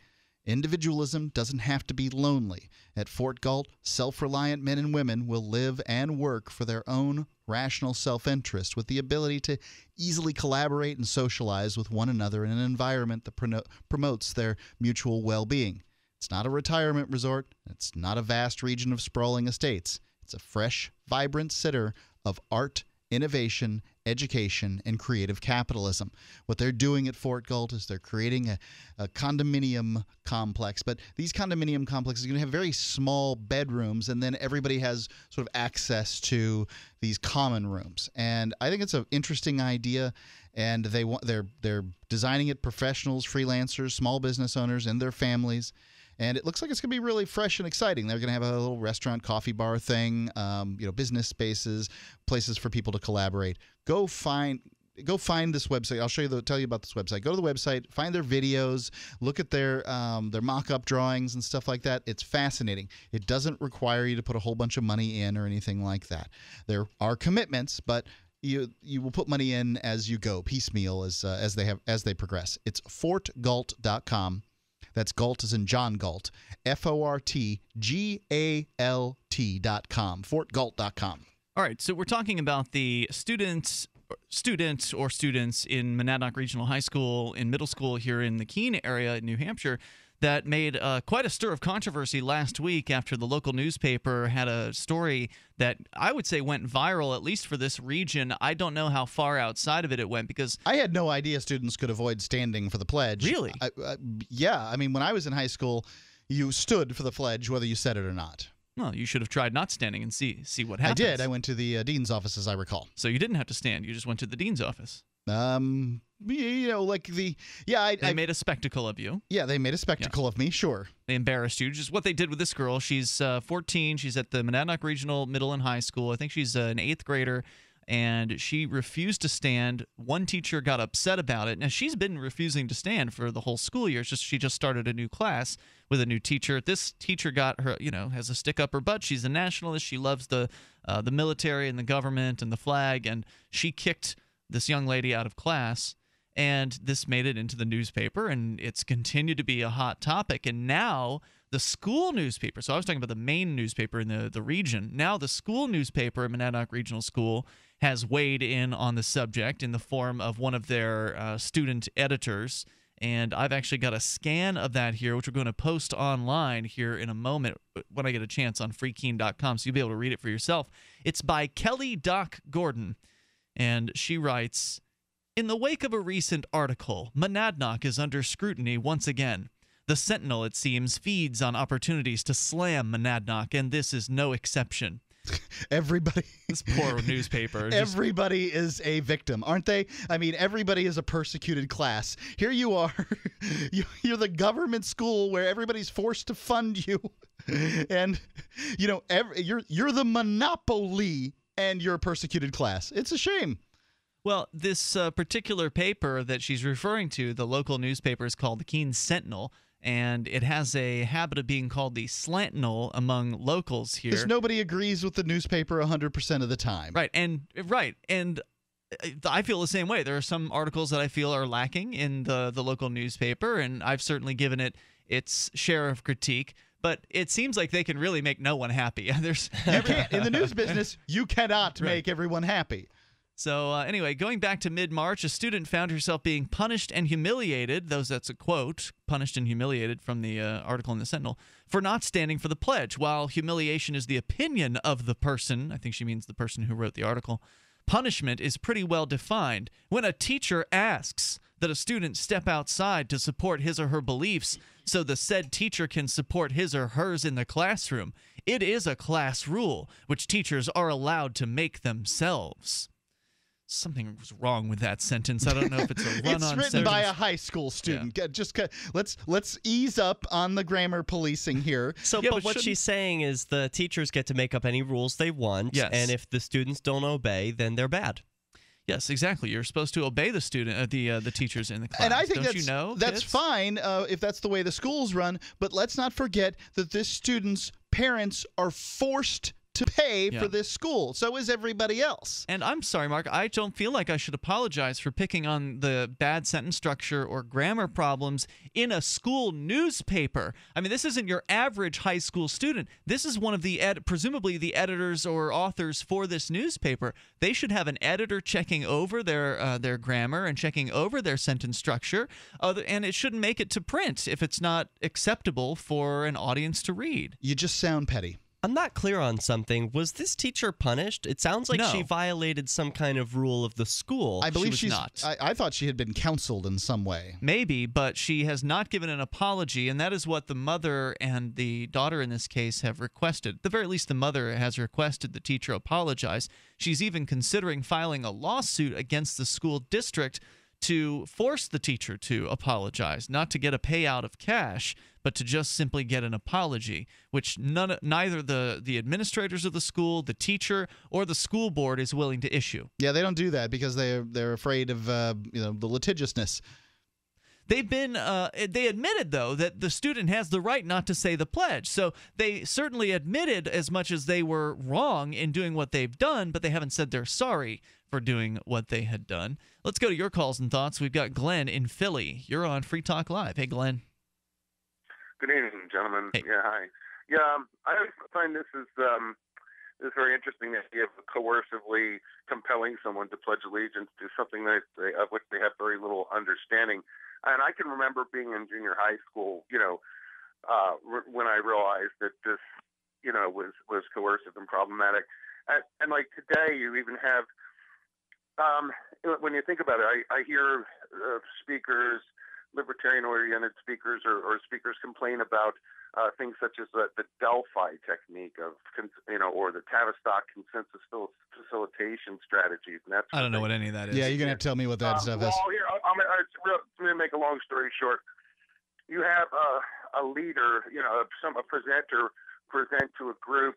They put a couple of ringers in the audience to hobnob and talk to people and be real sociable and friendly and get them on their side. And then if anybody during the course of the presentation, they'll if somebody tries to dissent from where the leader's trying to take the group, they speak out against it. They try and get the person's own peers to speak against them and everything. It's a very, it's just the idea to get everybody in the room to agree to whatever it is, the teacher or leader is saying. Mm-hmm. Sounds like town meeting to me. Right. Well, right. And somebody, if you just check out Delphi technique or look up Tavistock Institute consensus facilitation, this is a very common. Yes, it's commonly used in just exactly those types of environments. But one thing I heard, one talk radio show host talks about is, first of all, this idea of pledging allegiance to a flag, as opposed to like one person says, I'll pledge allegiance to the Constitution. And it makes a lot more sense. Something that would be more concrete. Something it does say to the republic for which it stands. I mean, it's being. Yeah, but even that's just a concept. The Constitution is at least words on paper. But the Constitution is what defines the republic. Yeah, that's just what you say. I see where Glenn's coming from here. He's talking about having something more concrete. I still wouldn't support it, but it'd be a little bit less objectionable. But at least it makes more sense than like a colorful symbol that anybody can twist any way you're they right. want, And thank you, Glenn, for the call. It's a great point because when you talk to people about the flag and you ask different individuals, what does the flag mean to you? You're gonna get different answers from people. You're gonna get a Lee Greenwood song, is what you're gonna get. For some people, it means supporting the troops. For some people, it means the country. For some people, it means a nation state that dominates freedom. The world. 855-450 freeze the toll-free number. You can join us here on Free Talk Live. You've helped make Lumber Liquidators North America's largest specialty retailer of hardwood flooring. To say thanks, we've made unbelievable price cuts on top quality floors at our customer appreciation sale. It's your chance to get pre-finished hardwood for just 99 cents. And Strand Bamboo, our most durable bamboo, from an incredible $149. Plus deals on 400 beautiful floors, including quality laminate from 49 cents. And 24-month special financing. You trust our value, we value your trust. So get to the customer appreciation sale today. Visit lumberliquidators.com to find a store near you. Here's a good idea. When you have a legal matter like creating your will or legally setting up a business with a corporation or LLC, you don't necessarily need a law firm. Use LegalZoom.com. At LegalZoom.com, you answer straightforward questions online, and they take care of the rest. They even review your answers for common mistakes and guarantee your satisfaction. Free Talk Live listeners, you'll get 10% off your order by typing in FTL in the referral box at purchase. Don't procrastinate with these important legal documents. LegalZoom.com. The IRS is a private corporation, not a government agency. Income tax is collected by voluntary compliance. To learn to unvolunteer or discontinue volunteering into the IRS, visit escapeharassment.com and immediately implement Strategy 1. The process must be repeated each and every time. Paper, letter, envelope, presentment, etc. Always and forever. Failure equates to acceptance, subsequent resultant contract, and you pay or go to jail by your own consent and agreement contract. Avoid recontracting. Visit escapeharassment.com and implement Strategy 1 immediately. Bar lawyers and accountants won't help you. Why wait? Get Strategy 1 and immediately implement it to divorce the IRS today and forever. That's escapeharassment.com Strategy 1 to be free from the IRS. Escapeharassment.com. On Free Talk Live, we're bringing people to the ideas of liberty every day. From wrestling superstars like Glenn Jacobs. You guys really are having an impact, I believe. Like I said, a lot of where I am now is due to listening to Free Talk Live. You changed my mind on some very important issues years ago. To random people tuning in on the radio. I was kind of stuck in the left-right paradigm. I heard your show by chance on a Saturday night. From there, I went on, joined the Free State Project, and become an amplifier. So, I mean, that's really the reason why I amp is because I know that if it wasn't for you guys being on as many stations as you are, I never would have found the ideas of liberty. Your amp will directly change more lives by getting Free Talk Live in front of people looking for talk radio online and on the air. You can help by joining the AMP program for just $5 a month at amp.freetalklive.com and getting perks. That's amp.freetalklive.com. So you've heard all 3 hours of the latest episode of Free Talk Live, and you're still hungry for liberty-oriented audio content? Did you know that we have another 24/7 audio stream at LRN.FM? The Liberty Radio Network airs the latest episodes of some of the best liberty-oriented podcasts on the internet around the clock. In addition to recorded content, you'll also hear live shows like Free Talk Live, originating from our Keene, New Hampshire studio. So listen anytime at LRN.FM. That's LRN.FM.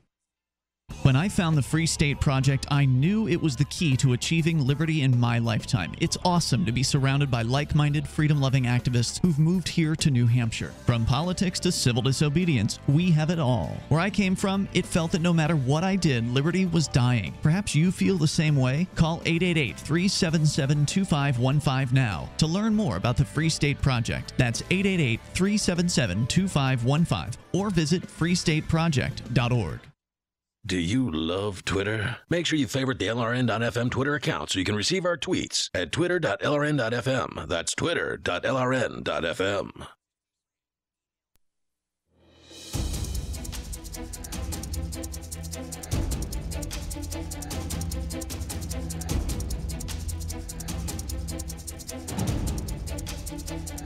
This is Free Talk Live. You can join us here toll-free, but we won't require any kind of loyalty oath.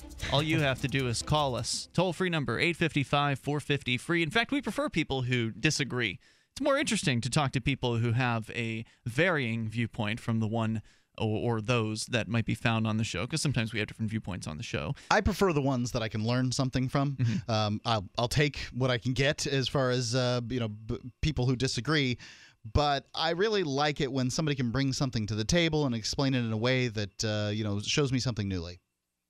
So what we're talking about tonight is the controversy in school. One of the schools here in the Monadnock region of New Hampshire, with a young lady refusing to stand for the Pledge of Allegiance. The story has gone viral, at least regionally, and I imagine further than that, because there are a lot of people who love to get their panties up in a wad when somebody doesn't go along with the program, when somebody breaks, especially when it comes to flags. Yeah, when somebody breaks away from the pack, they stay seated, they don't go along and go along to get along and just rise with everybody else, put their hand over their heart, obediently reciting this indoctrination pledge, which was written by a National Socialist, mind you. I think they call themselves a Christian socialist back in the late 1800s. And a flag salesman. But yeah, he was a flag salesman as well, and ultimately Francis Bellamy was the one who brought the pledge into existence. The pledge, of course, originally had the fascist salute, also known as the Roman salute, or the sort of Nazi-esque, the one that you've seen the Nazis do. That one, the hand sort of straight out, palm down.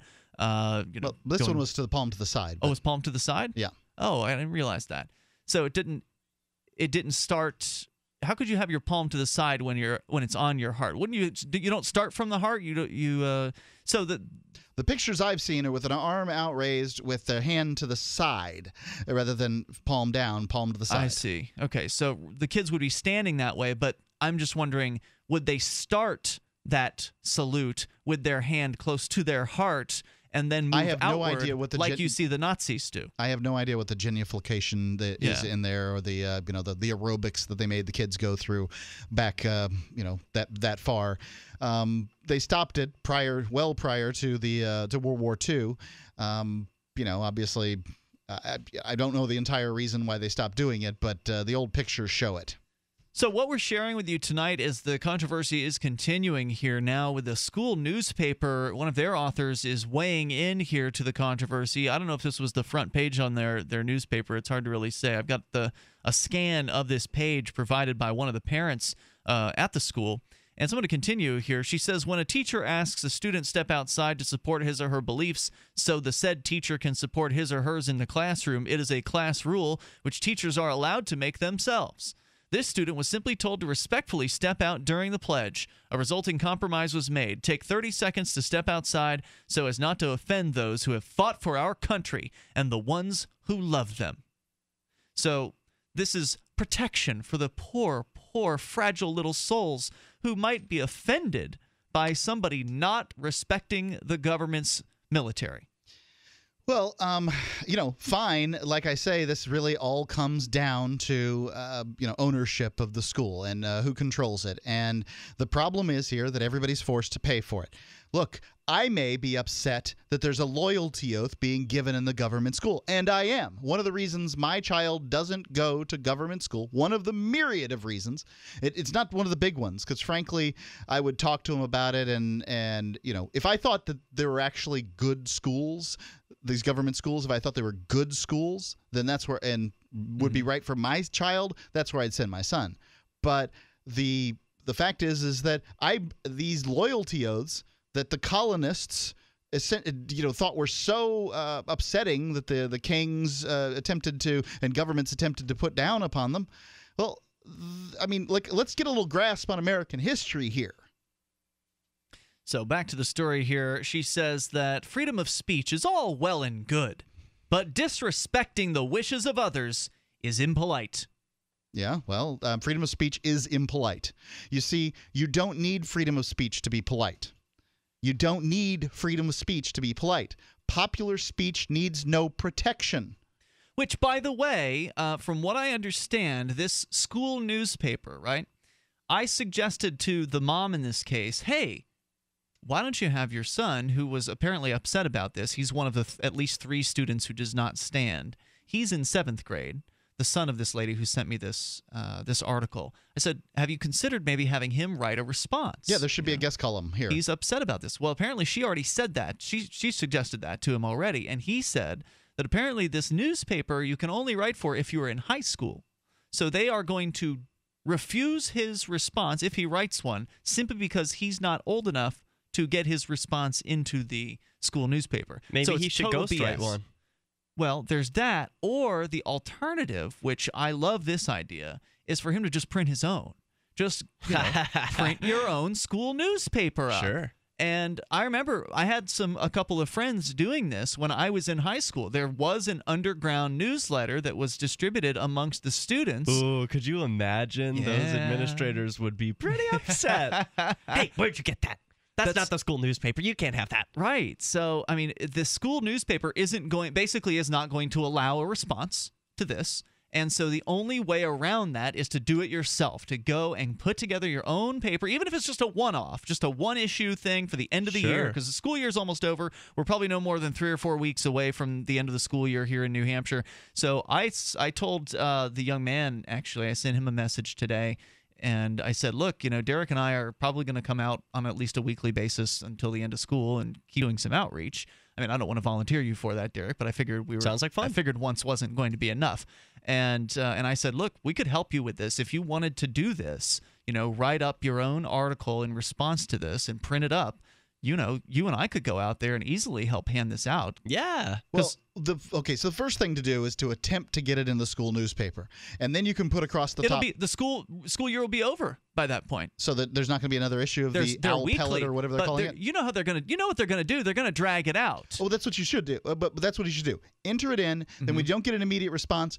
Banned from the school newspaper across the top. Yeah. And then when you can say, what is it? What's the school newspaper called? The owl pellet? The porcupine puke? What's it called? Paw print newsletter. The paw print. Banned from the paw print. I love that. That's what you want. That'll make it sexier. Grab it. Grab them right from the get-go. So let's go on with this propaganda piece here. She says, the Sentinel article goes on to describe other instances where students were punished for practicing their right.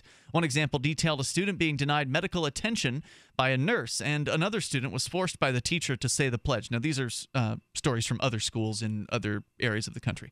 All right, our teacher in question simply made an arrangement which would satisfy both parties.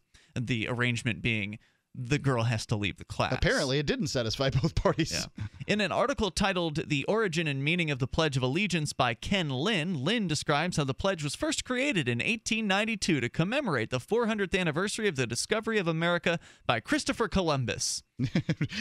And all those dead Indians. While it was initially only intended to be recited that one day, it was quickly adopted by the whole country. And Does this sound like a fairy tale version of history to anyone else? I don't know if that's the whole story. I think that I was looking at the Wikipedia article, and there is some mention of this 400-year celebration of Christopher Columbus. I'm sure that all those Southerners in 1892 were just dying to say the Pledge of Allegiance, But it also mentions in the Wikipedia article some quotes from Francis Bellamy about how he wanted to see a flag flying from every schoolhouse. Yeah. So this guy had big visions for his flag sales business. And he got his wish. Yeah. It's not just the flag sales business either. I mean, this guy... and for socialism. Yeah, he was very much a, sort of fascist. The United States is the birthplace of fascism, and that's what it's all about. So she says it was quickly adopted by the whole country. Its sole purpose was and is, she says, to represent the efforts by those who did, have, and will dedicate their lives to freedom for this country we call home. Now, is that the sole purpose of the Pledge of Allegiance, or is she talking about the flag there? It's not really clear based on the grammar and the way this is written. Let's say that it's the flag. But what she's saying here is she's talking about the Pledge of Allegiance. This whole paragraph so far has been about the origin of the pledge and where it came from. And when she uses the word it, she's referring to the pledge. When it was intended to be recited that one day, it was adopted.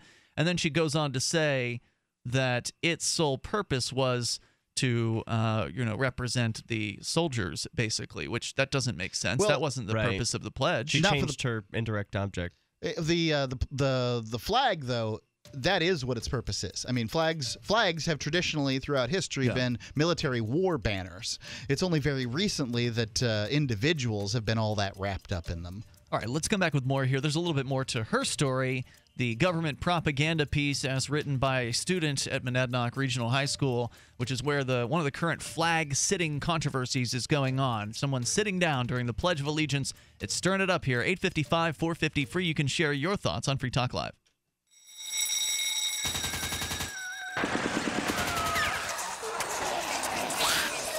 New Hampshire is under quarantine as walking corpses devour the flesh of the living. Max is 11 years old and surviving alone. Slow-moving and non-thinking, the dead swarm his home. Now he must apply his Porcupine Freedom Scouts training to improvise his escape. Look for Survivor Max on Facebook, read reviews on Amazon, or read Chapter 1 at survivormax.com. Are you searching for your soulmate? Someone you can trust, who will never betray you? Or cooperate with the NSA? Stop searching. With EasyDNS, you found a keeper. EasyDNS does it all. Domain names, web hosting, and managed WordPress hosting. EasyDNS stands up for your internet freedom, and with servers in Canada, they do not cooperate with the NSA. Go to EasyDNS.com. You'll love their services or get a full refund. They guarantee it. And they accept Bitcoin. That's EasyDNS.com. This Your Family Today tip is brought to you by Nestle Pure Life Water, helping you drink better and live better by providing a zero-calorie alternative to sugary drinks. Visit us at nestle-purelife.us. When kids are playing, they often don't want to stop to keep hydrated, so send them out with a bottle of water and encourage them to take frequent drink breaks, or call them inside for a quick sip. For more tips like these, visit us at parenthood.com/yourfamilytoday. Free Talk Live has partnered with Amazon, the largest internet retailer. Imagine a department store category, and Amazon has it. Books, electronics, office products, furniture, jewelry, automotive, toys, clothing, sporting goods, and dozens of other categories. Now you can shop and support Free Talk Live by entering Amazon through our website. Go to shop.freetalklive.com, and Amazon will send us a portion of your purchase. You're going to do the shopping anyway, so remember to enter through our site at shop.freetalklive.com. That's shop.freetalklive.com. You're listening to the live edition of Free Talk Live. Hour number 3 is next after the news here on the Liberty Radio Network at LRN.FM. From Keene in the Shire, the Liberty Media capital of the world, this is Daryl W. Perry, host of FPP Radio News for Monday, May 18th, 2015. Silver is trading at $17.64 per ounce. Gold is valued at $1,225 per ounce. And according to BitcoinAverage.com, the average price of Bitcoin is $238. Antiwar.com reports UN officials were desperately pushing the Saudi government to agree to an extension of the 5-day humanitarian ceasefire, hoping to allow a bit more aid to flow into Yemen before the resumption of hostilities. The push was unsuccessful, however, and with the 11 p.m. deadline Sunday evening, the Saudis immediately resumed strikes in force across Yemen. While a fair amount of humanitarian aid was transported to a UN hub in Djibouti over the course of the 5 days, it's not clear how much actually made it into Yemen. Iran's own cargo ship of aid never made it close to Yemen, and as of Sunday night, they were still said to be at least 4 days away from the Yemeni port of Hodeidah, their intended destination. During the 5-day ceasefire, fighting slowed quite a bit, though there were still skirmishes between the Houthis and unaffiliated Sunni militias, and Saudi warplanes launched a few strikes here and there. FPP Radio News is brought to you by Bitcoin Not Bombs. Bitcoin Not Bombs is a launching pad for nonprofits and social entrepreneurs into the financial freedom of the Bitcoin economy. Bitcoin Not Bombs offers premium publicity campaigns designed to facilitate an organization's adoption of Bitcoin as a payment system and to fully capitalize on that decision in their fundraising efforts. Bitcoin Not Bombs is fully committed to being the hub of the nonprofit sector of the Bitcoin economy, maximizing the potential cross-promotion of all our clients and commercial partners. To learn more, visit bitcoinnotbombs.com.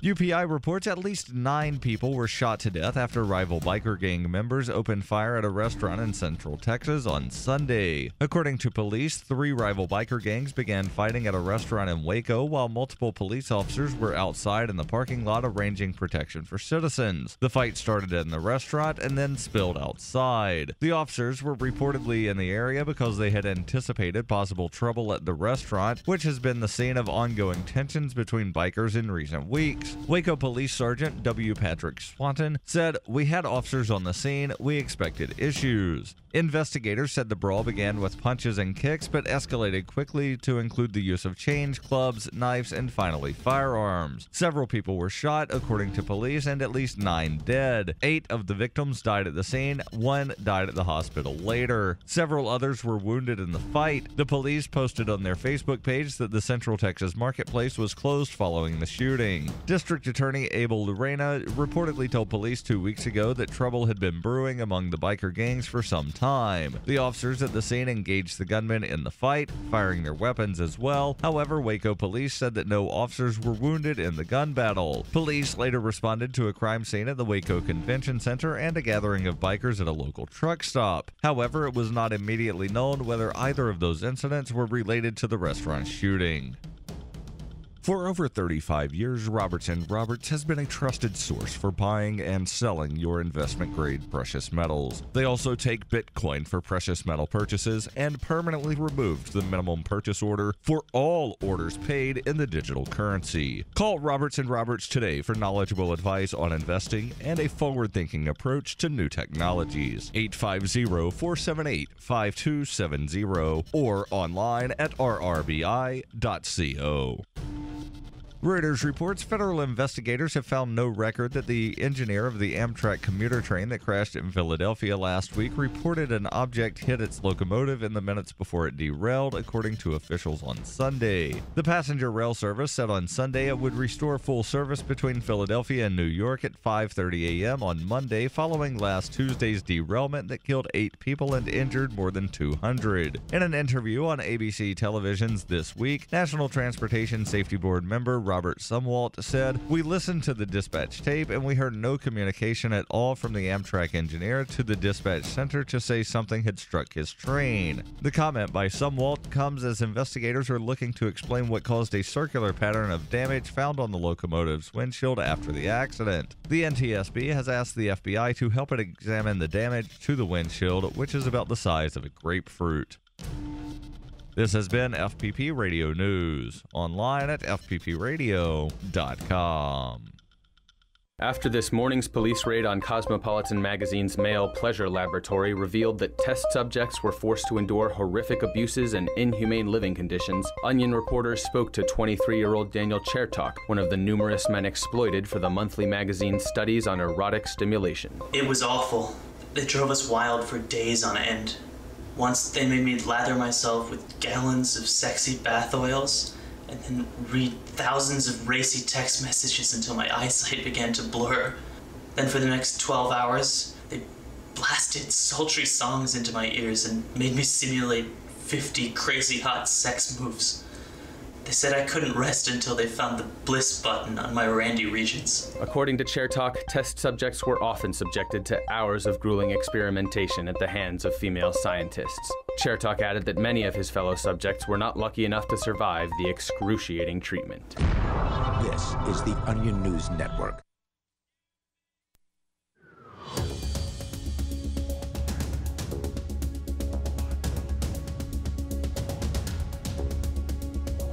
Free Talk Live, you may join us here.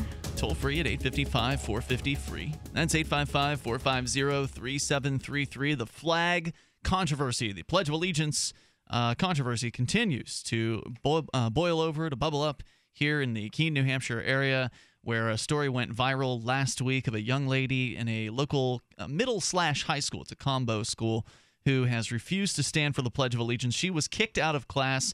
The teacher in this case made a big deal out of this. She brought as much attention to the student as possible with the intention of embarrassing her.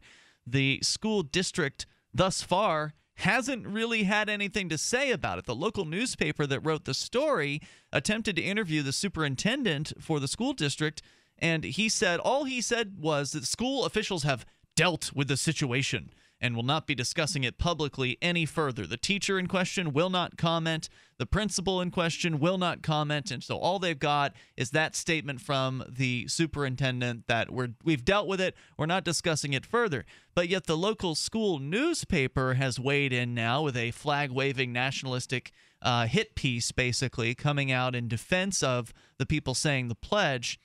And she's claiming, Kelly Doc Gordon, the author of this school newspaper article, is claiming that the Sentinel, the local newspaper, was irresponsible. She says for the Sentinel and Megan Foley, who was the journalist, to call out Monadnock in an irresponsible way, reporting... I don't know if the Sentinel called anything out. From what I saw of the Sentinel, it was just a report on what occurred. Right, but she is of the opinion that it was a one-sided report. She says reporting just from one side and one point of view. They gave the school officials whatever quote they wanted to have, which is to say they didn't want to say anything. You can't just make stuff up. She says it is wrong and inconsiderate, to say the least. Prior to this. Now there's where we're talking. Now this is commentary and not news now. Wrong and inconsiderate. Well, this is definitely commentary. This whole article is a commentary piece. The title of this article, I didn't read that for you. The title is "I Pledge My Husky Pride, a Problem with the Sentinel." You know, I remember being in high school and being really into the whole, wearing the high school colors and the You are one of team. those kids? I absolutely was. Derrick, were you one of those Be too? true to your school. No, I was not. I played hated hooky that. every rally, whatever those things are called. I remember hating school pride ever since elementary school. They used to do pep rallies, and I would I always hated ask, yeah, them. what's the point of this? Why am I proud of my school? Right. I'm not. I don't care about this. Yeah, I don't want wanna to be see here. people play sports today. Yeah, I get that we have a day off. I'm going to go home. Right. I played hooky. So I came from a private school into the high school, and I wanted to be part of the high school. Yeah, right? And, polish the teacher's apples, things like that. I don't know that that's what occurred. I've actually found it more difficult. I was in the dean's list in private schools, which is to say that I was on the list of The goody-goodies. The ones that were doing academically better than even the brown nosers, even the honor roll. Dean's list is a step above honor roll, and I went down to not very great grades in high school. So I wouldn't say it's about apple polishing or anything like that. It's just that I wanted to fit in this school, and I, for whatever reason, thought that the way to do that was to be really into the school. I like the colors. I like that big bear and all that stuff. Oh, so I missed a line earlier. I'm going to jump back a little bit here into this article. She says, without the sacrifice, bravery, and love provided by the men and women of our armed forces, the USA would not be what it is today. Boy, I got to say, when I see footage of the U.S. military going into other countries, bombing and shooting things, I don't really think they're coming from a perspective of love. Just doesn't really come across as a very loving act to me. Well, maybe it's the love of the country, and I certainly that's a true statement. But what the problem is, sort of lumping in the U.S. military, the colonial army, all the way to the military of today, and because what that does is it covers so many sins, right? Well, like right. From the shores of Iwo Jima. Well, I mean, when you start there. You start with World War II. You start with the Colonial War. These are the two. These are the ones they're really going to pound on and harp on. This is one of the reasons that I try to forestall this argument by saying, tell me what the United States military did to protect my freedom in the last 6 decades. When you say that, you draw a line in the sand, right? Like, the very few people alive today. I know a guy who fought in World War II. When I say fought in World War II, he's actually in the military in 1948. Do you know that the United States military, anybody who was in the military up until 51 was considered part of World War II? Very strange stuff. Nonetheless, I know a World War II vet, and he, by the way, is a conscientious objector. He did his 1 year in the military and then decided he wasn't going to do reserve status. Excellent. And but nonetheless, he didn't think he was fighting for anything either. But when you sort of glom on to this World War II thing, it's a really cheap way to justify everything else that's gone on. I want to know what the U.S. military's done to protect my freedom in the last 6 decades. Yeah. Right, in my lifetime. And that's more important to me. I'm open to it. Mark, don't you know that every bullet that has left the barrel of a military gun, that every body has fallen at the hands of one of those military men, every single one of those bullets and bodies has shored up the freedom here in these United States? The more bodies, the more freedom. It's in some cases, it seems like people just say things like that, and it's an irresponsible way to use logic. American freedom to say and do as we please, says the That's editorial, is our right and ours alone because of the... Except if we refuse to say the pledge. Well, wait a second. The United States is freedom of... I'll look at where the United States is on the freedom of speech charts, but it is by no means ours and ours alone. Right. Because of the incredible allegiance these individuals have to our home. Remember that. Now, she goes on, freedom of the press allows that news be reported in a timely and unbiased manner, which means the validity of this article is questionable. An article such as, a problem with the pledge, or May 13th's headline, Keene High nabs top 10 spot, Monadnock falls out of report's annual NH ranking, is not only slanderous and unhelpful, but crippling when Monadnock students, faculty, and staff need community support the most. Even in the shadow of recent arguably biased reporting, Monadnock Regional Middle High School will rise above and show Husky pride, no matter the circumstances. So that's the end of her little puff piece for both the military and just the state in general and her school. Very collectivist, right? You know, the idea of, hey, our school's under attack by this evil newspaper. Look at all these headlines that they've written against our school. They've been too critical, and we need our media institutions to support us every which way, no matter what. It sounds jingoistic from start to finish, not just about the nation, but the way she treats Husky pride and everything. Sure. Here I'm looking at from TheRichest.com, the United States showing up 5th from freedom of speech. World press freedom, the United States. I know Reporters Without Borders ranks the United States down in the 30 or 40 range for press freedom. Yeah, 47. The United States is 47th for, 46th. Haiti, we actually nudged out Haiti. We did lose to Romania, though. So, I mean, Papua New Guinea appears to be just slightly ahead of the United States for press freedom, too. Now, of course, my critique of the local newspapers, they don't go far enough in criticizing the government. I mean, what she's talking about here is just this headline here about the Monadnock falling out of the annual ranking. They're just reporting the news. The school fell out of the top 10 of the rankings of the schools in the state. That's just the news. Well, and by the way, when I read this article on the ranker, the first thing I was left with is, why don't they include the private schools in this? You know, when they rank public schools, they only rank them against other governments. Right. When they rank high schools, they only rank them against other government schools. It's like winning the Special Olympics. I mean, I'm sorry. It's completely unfair. No offense meant to anybody who's competed in the Special Olympics. Those guys put a lot of time into it. Indeed. And many of these high schools try very hard to beat the other schools in their state or region. But they cannot compete against private schools. And if the homeschoolers got together and participated in some kind of ranker, they'd beat them all. So that's the latest on that story. We'll continue to keep you in the loop. Derrick J., your video is uploading some point tonight. It's finished. Okay, it'll probably be on thederrickj.com and freekeen.com at some point tonight. By the time we come back. Awesome. Looking forward to seeing that. And I don't know, maybe it's worth playing. I'm not sure about that yet. We'll screen it for you. But you can check it out as well. We'll be back with more Free Talk Live here, 855 450 free. You can talk about how bad your school is if you want, or bring up anything. It's Free Talk Live. My golden retriever, Sundance, is a lot more playful now. She has more pep and energy than I've seen in years. Tons of energy. Petey is having fun again. He's got a shiny coat and a good healthy weight. Molly's been having 4 scoops a day. She pushes her little bowl all the way across the room, emptying every last single crumb. She has slimmed down and gotten this puppy look. She's got life. She's got energy. She's got stuff to give. We get asked all the time when we're at shows, how do you get your dog so healthy and shiny and glossy? DINOVITE.com.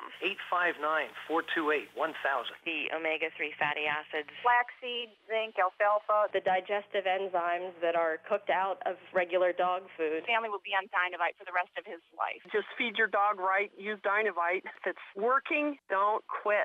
859-428-1000. 859-428-1000. DINOVITE.com.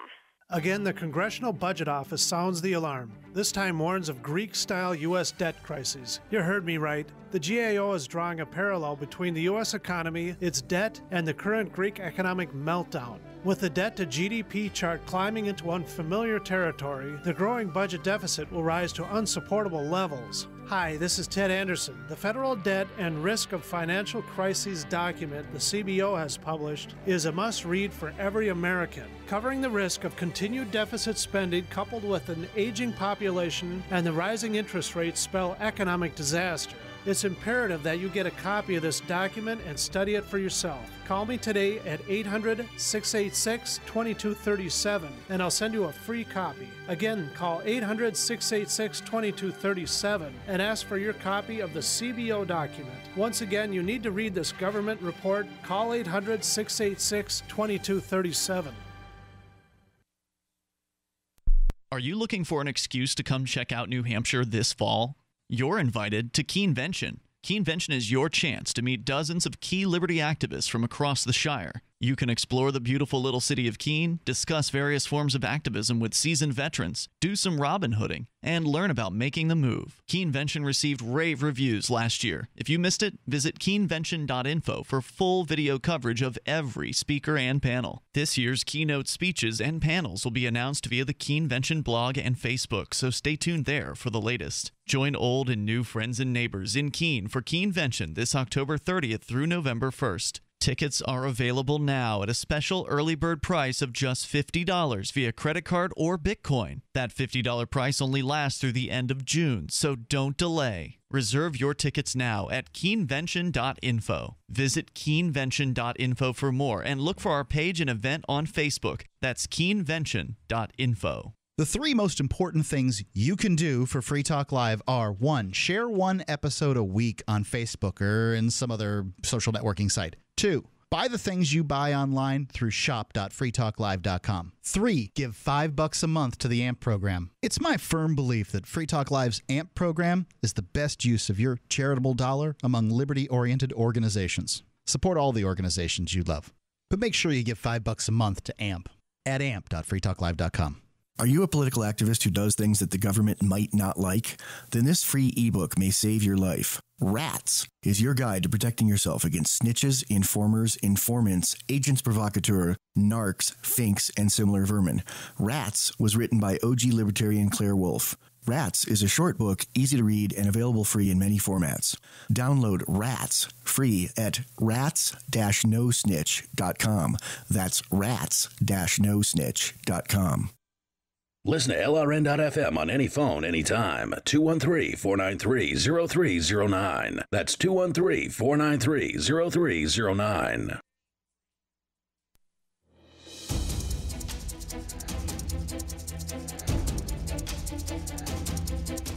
This is Free Talk Live. You're invited to join us here toll free at 855-450-FREE. You want to talk about your flag-waving school district, what sort of things you experience as a parent or as a student inside these government schools. Right now, there's a controversy here in the Keene area over a young lady who's refused to stand for the Pledge of Allegiance, and the controversy continues. In fact, Derrick J., you and I went to that very school today and handed out Philosophy of Liberty flyers to a bunch of students. I would say we handed out several dozen of these flyers in a very short time frame. That video you say you will have posted, if not already, shortly to thederrickj.com and freekeene.com. So Yes. check that out. It's the first video from the school campus for 3 years. It's been that long since we've been there. Over 3 years. I checked our last date was really? in March. And by the way, there's one of these videos. We forgot to mention this before. One of the videos from the original series of school outreach videos was banned from YouTube.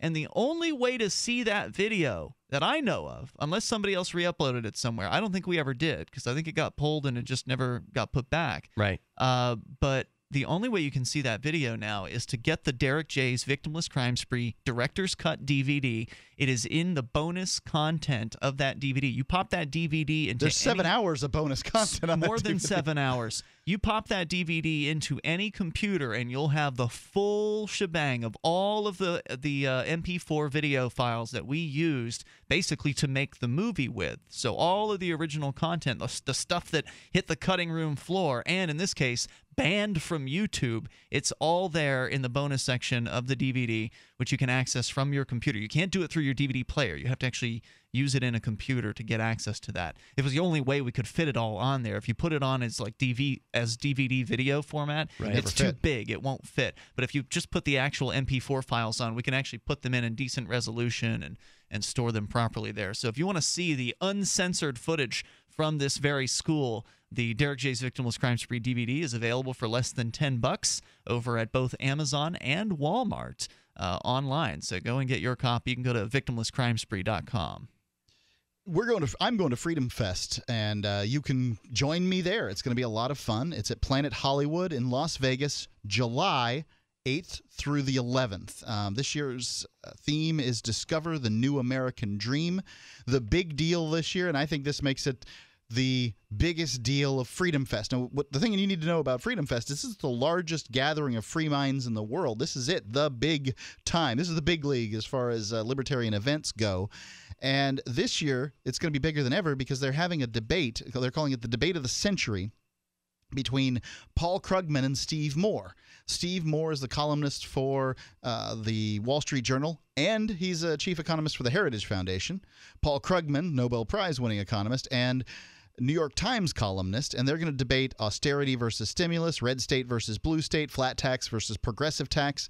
You're only going to see this at Freedom Fest. I've never heard of anything like this. Now, there's going to be a lot of other big names there. It's a 4-day event, and it's going to be huge. That's just one part of it. And it would be worth going just for the rest of it. But that, of course, pushes it over the top for me. Steve Wynn, Peter Thiel, Steve Forbes, John Mackey of Whole Foods, Dinesh D'Souza, Grover Norquist, Congressman Alan West, George Gilder, John Allison, Glenn Beck, Senator Mike Lee. Of course, the organizer, Mark Skousen, and his lovely wife, Joanne. They're all going to be there.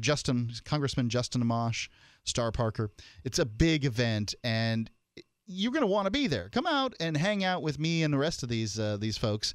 freedomfest.com. When you go there, click "You Heard It on the Radio," because that way we'll get credit for it. They'll know that you heard about it from us. freedomfest.com. If you've already registered, let them know you heard about it anyway. And you can give them a call, 855-850-FREE. It's 855-850-FREE to register for Freedom Fest. freedomfest.com. All right, let's go to your calls and thoughts. We've got Socrates on the line in New Hampshire. Socrates, you're on Free Talk Live with Ian, Derrick, Jay, and Mark. Good to be back with you guys. Welcome, tonight. sir. Go ahead. Well, let's talk about government, propaganda, and education. At a very fundamental age, a very fundamentally young age, right? They kind of condition children to put through the Pledge of Allegiance to, that you're faithful to the government of the United States, that you're in this society, right? And you can't think out of the box. At no point in time do they, go over any type of issue that would make them say, hey, there's something that is a little bit asinine, and perhaps this would be a good time to promote something called intellectual self-reflection, right? The most fundamental obstacle towards developing reason or developing your intellect, and the definition of intellectual growth is being able to challenge one's own preconceived notions and taking someone else's opinion and then admitting that you're wrong, right? So take the Boston bombing incident that we have going on. We have a death penalty of a guy that I have yet to see any evidence of him doing anything wrrong. Yet Didn't he place 2 bombs? That's the thing. I legitimately, honestly did think that, I'm like, there must be, these videos obviously have to exist. And every single thing that they have released, he doesn't drop a backpack. He's within the blast radius of the bomb while it goes off. A lot of these issues, though, come to the point where there's other people right after the bomb go off that pick up backpacks and go into stores. Just very, very odd behavior that would be worth bringing up in a discussion, saying, well, there's a lot of other suspicious characters, right? And this guy that unilaterally, everyone said he's the bomber. He wrote his confession on the boat, right? And Pat, all of these are a series of unlikely events. And I'm not sure that one of his friends in Florida was killed and shot in the back of the head during a FBI investigation. All these things are quite peculiar that might make you think, well, is the government doing something wrong in this instance? And that'd be something that fundamentally schools should approach. This is a current issue. It's either like the government is making mistakes. They need to be teaching, kids to say, what do you guys think about this issue and why, right? Most children, if you ask them, will be like, well, that guy made the bombs. He dropped them. That's what they told us. But why do you believe that? Were you shown any evidence? Did you see any videos? Or are you taking your opinions based on somebody else's opinions that you've been told has credibility? Well, but that person has a badge. Yes. They have a uniform. And that's the thing. That's the thing. Ultimately, though, okay. So as far as the decision making goes, there's no particular reason for me to come to conclusion on the Tsarnaev case because I don't have any control over it. Whereas the point you were bringing up with as far as the Pledge of Allegiance, I think is highly relevant in that each individual needs to use critical thinking skills in every area of their life, and they never get an opportunity if they're going to be told to start saying the pledge at 5 years old. By the time they're prepared to use critical thinking skills and actually learn a little bit about, say, loyalty oaths in school, they've already been doing this for 10 or 10 plus years. When it comes to the Tsarnaev case, it doesn't really matter what I think about it because I wasn't on the jury. You know what I mean? No, absolutely, and that's kind of my point. There's a lot of areas though that like people, if you ask any child just in any school, in terms of saying, the military response that we had with all the tanks. If you ask any of the kids, was that appropriate? They'd be like, what military response? The police got the bad guy. And yeah, the kids would be like, well, that happens in our school every week or every 2 weeks. That's what we're used to. Hey, thanks for the call tonight, Socrates. I appreciate it. Because they've got these police shakedowns that are not an irregular thing on many school campuses these days. There's more on the way here. 855-450 free. Share your thoughts on Free Talk Live. In the U.S. alone, a home invasion occurs every 13 seconds. On top of that, the average response time for 911 is over 15 minutes.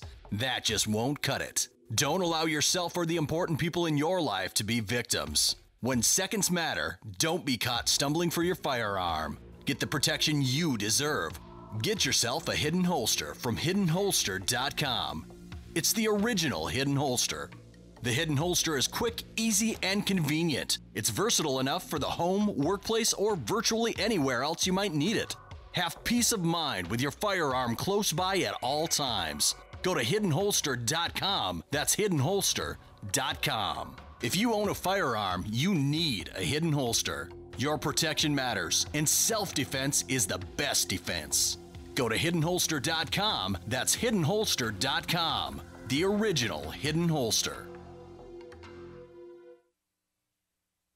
Cato University is the Cato Institute's premier educational event of the year. It's being held this year from July the 26th to the 31st at the Cato Institute's state-of-the-art headquarters in Washington, D.C. This annual program brings together outstanding faculty and participants from across the country and often from around the globe, with everyone sharing a commitment to liberty and learning. Cato University is a genuine community, and you can freely share viewpoints, concerns, ideas, questions, and more in an atmosphere of friendship and personal respect. It's a one-of-a-kind program for people who don't stop thinking after they got out of school. It's for people who don't want politicians or bureaucrats or officials to do their thinking for them. It's for people who value liberty. You'll learn, you'll be inspired, you'll make new friends. You'll meet great people from around the world. All of the details are spelled out at the Cato website, cato.org, and they hope to see you there this summer, July the 26th through the 31st in Washington, D.C. Again, details are at cato.org. If you want to move to the free state and you're looking for some real estate. Oof, I think we've all had enough of that jingle, don't you? If you're going to invest in property in New Hampshire, it just makes sense to support a liberty-friendly realtor. Call Mark Warden of Team Porcupine Real Estate for investment property or rentals in the Free State, or visit his website. Come on, you know it. PorcupineRealEstate.com. You can listen to Free Talk Live on the radio, podcast, satellite, webcam, and our live streams. But did you know you can listen to Free Talk Live from any phone, anywhere? Add this number to your phone. 213-493-0308. It's a long-distance call, so make sure you're familiar with your phone's calling plan. The listen lines are airing the latest episode of Free Talk Live 24 hours a day, including our live shows. Call 213-493-0308. That's 213-493-0308. People are saying it could be a baby bump. Our senior celebrity correspondent, Tyler, is here. Tyler, you always have the inside dish. What's the deal? She looks like she got fat, so she might have a baby in her tummy. Oh? What else have you heard? I heard she has a boyfriend, and they have sex. That's right. You know, the Hollywood couple vacationed in Rome together just 2 months ago. They had a big hotel room, and I can tell you what they did in it. Spill it, Tyler. He put his penis in her vagina. Hot. She is one lucky gal. And she's going crazy. Uh-oh, is stardom starting to wear on Emma? Yeah, she's crazy and dumb. She put a carrot in her vagina. Whoa, do tell. Yeah, she said, oh, this carrot's like my boyfriend's penis. I'm gonna rub it all over my vagina. I'm so gross. Then she ate it like Bugs Bunny. What a hot mess. Hey, Emma, get it together, girl. Tyler, you are breaking news as always. This is the Onion News Network. You can interact with other LRN listeners in our message board at forum.lrn.fm. That's forum.lrn.fm.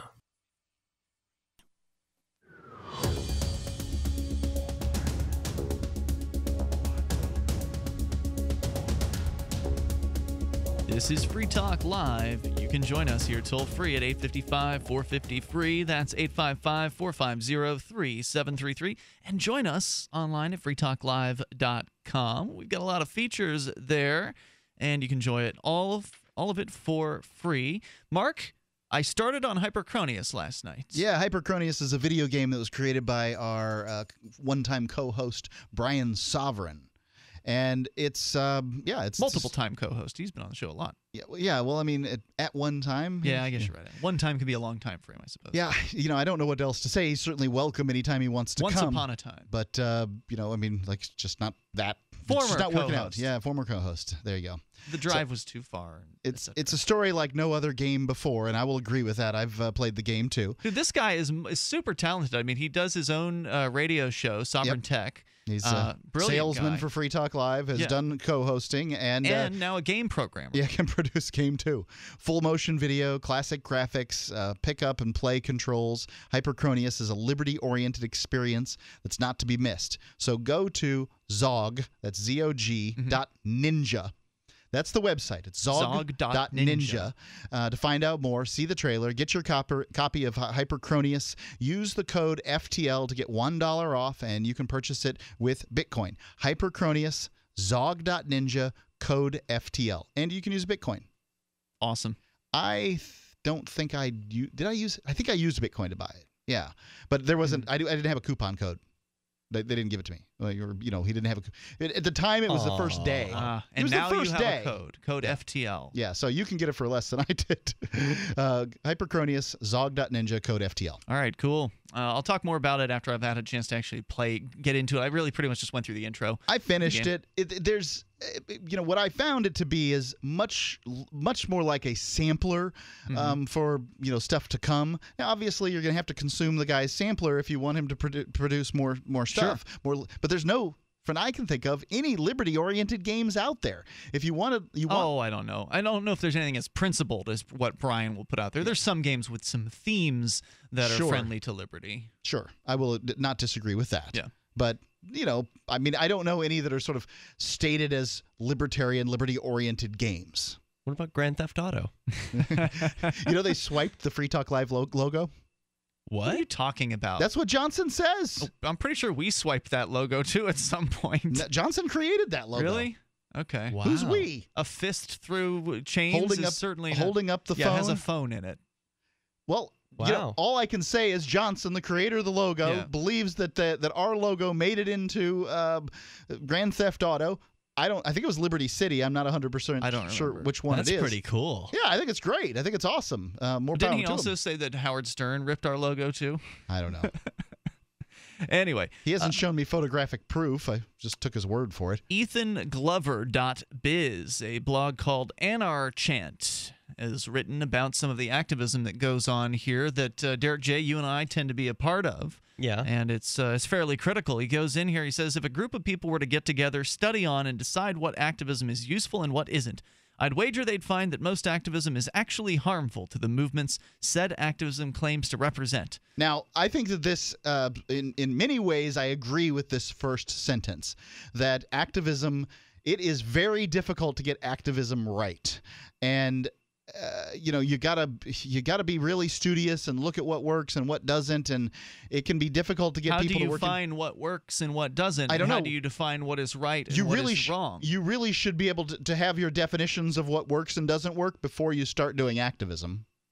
as far as I'm concerned, if people take my flyers, my activism has worked. If my goal is to hand out flyers and people take those flyers, I have had a successful activism. I like flyering as far as activism. It's certainly tried and true. Yeah, but flyering on a school campus is very offensive to some people. Indeed. Yeah, but we talked about our goals today before we went out there about handing out flyers and what we expected. What was our strategy? What was our approach? Yeah, and I think all of those goals were met. Did you do the same when you were reaching out to Maggie Hassan, the governor of New Hampshire, about these issues? I mean, my goal was to confront the governor at the most ideal time possible, meaning her not actually being around, a bunch of stuff going on, disrupting the coronation or whatever you call it when the kids graduate from college, the commencement. Now, I know you were with other people in their proximity, but did you feel like you were doing your activism solo and each individual was doing his own activism?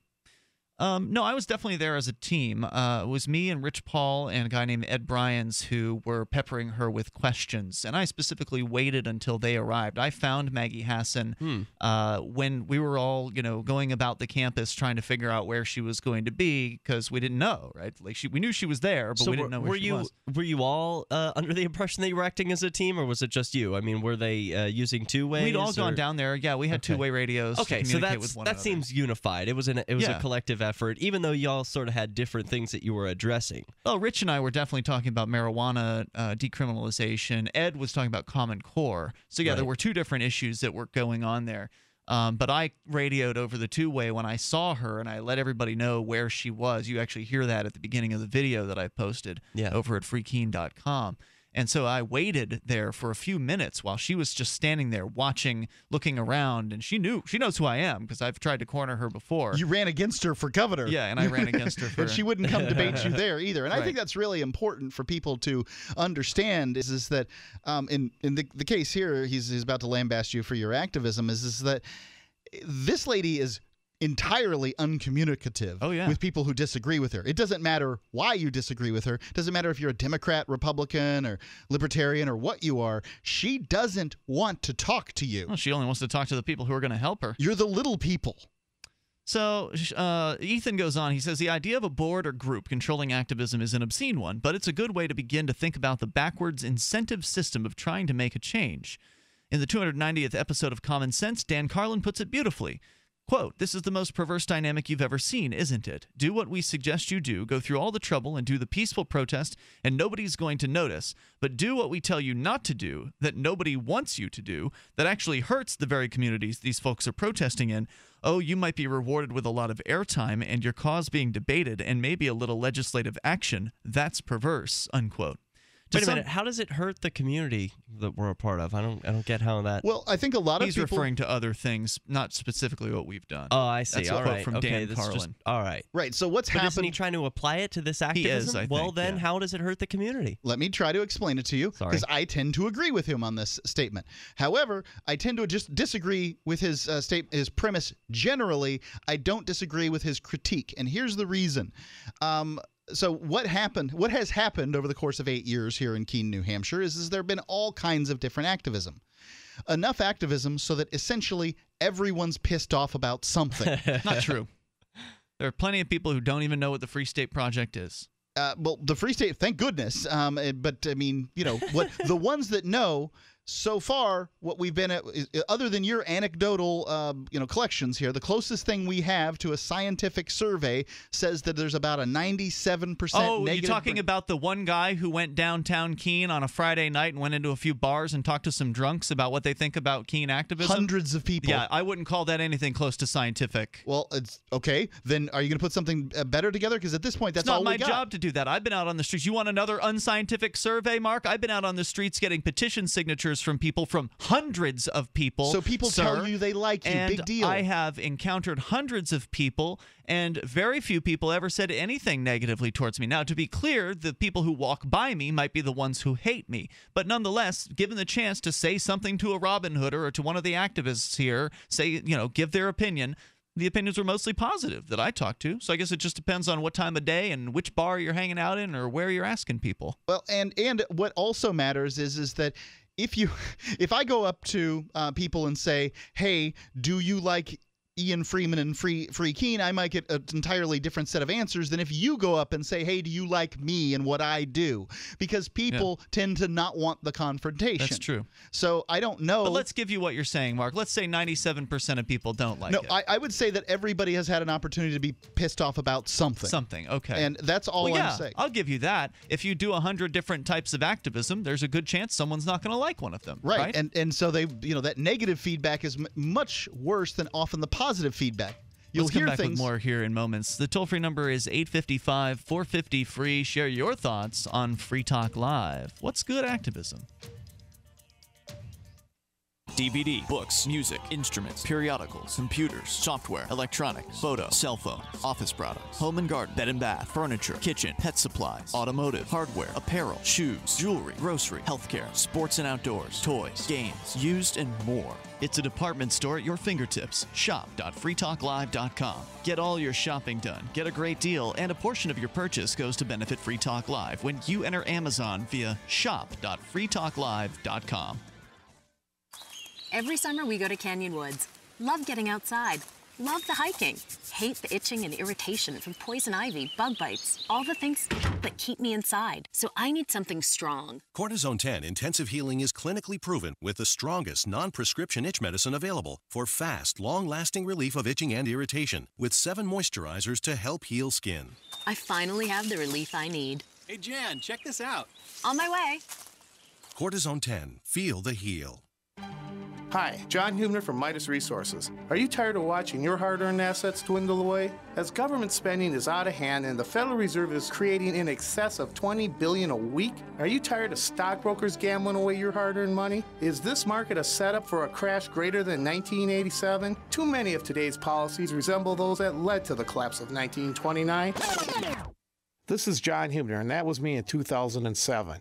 And we all know what happened when the subprime credit bubble burst. By March 2009, the dollar lost 50% of its value. The entire U.S. banking system was on the verge of collapsing. Like all financial problems of the past, is history about to repeat itself? Call me, John Hubner, at 1-800-686-2237, extension 129, before it's too late to protect yourself. Will the oncoming catastrophe take all private IRAs, 401ks with it? There is a way to protect your hard-earned assets. Call me, John Hubner, at 1-800-686-2237, extension 129. What if the key to achieving liberty in your lifetime was to move together with others who think like you? Liberty activists are joining the Free State Project, which is over 70% of the way to its goal of 20,000 participants. And they're already making the move to New Hampshire. The successes are piling up and are proving the Free State Project is a real movement and no longer just a great idea. When you're planning your move, consider Keene. Keene is famous for its civil disobedience and non-cooperation, and there's plenty of political opportunity as well. From demonstrations and vigils to outreach and volunteering, there's a lot going on in Keene. Keene is the liberty media capital of the world, with television, talk radio, and more, all originating here. Though it's more than just activism, with regular social events each week. See what's happening at freekeene.com and get connected with video, audio, free books, a forum, and activist tools you can download and use in your area at freekeene.com. That's freekeene.com. Did you know that you can listen to and watch Free Talk Live during our live show 7 days a week from 7 to 10 p.m. Eastern via our studio cam at cam.freetalklive.com? Not only that, but you can also chat with other listeners at the same time. Do I need to mention that both the studio cam and chat room are totally free? Outside of Free Talk Live's live hours, you won't see a cam feed, but will hear audio from the Liberty Radio Network. So listen, watch, and chat all free at cam.freetalklive.com. That's cam.freetalklive.com. Are you tired of governments murdering people around the world? Stop using their money. There is an alternative. Bitcoin is a stateless free market non-political currency. Bitcoin cannot be inflated or controlled by any government. By using their money, you are helping the state. Stop doing it. You have an incredible alternative available now. Learn it, use it, spread it. Get started with Bitcoin at weusecoins.com. That's weusecoins.com. If you enjoy LRN.FM, please contribute to your favorite shows via their websites and become an amplifier at amp.lrn.fm. That's amp.lrn.fm.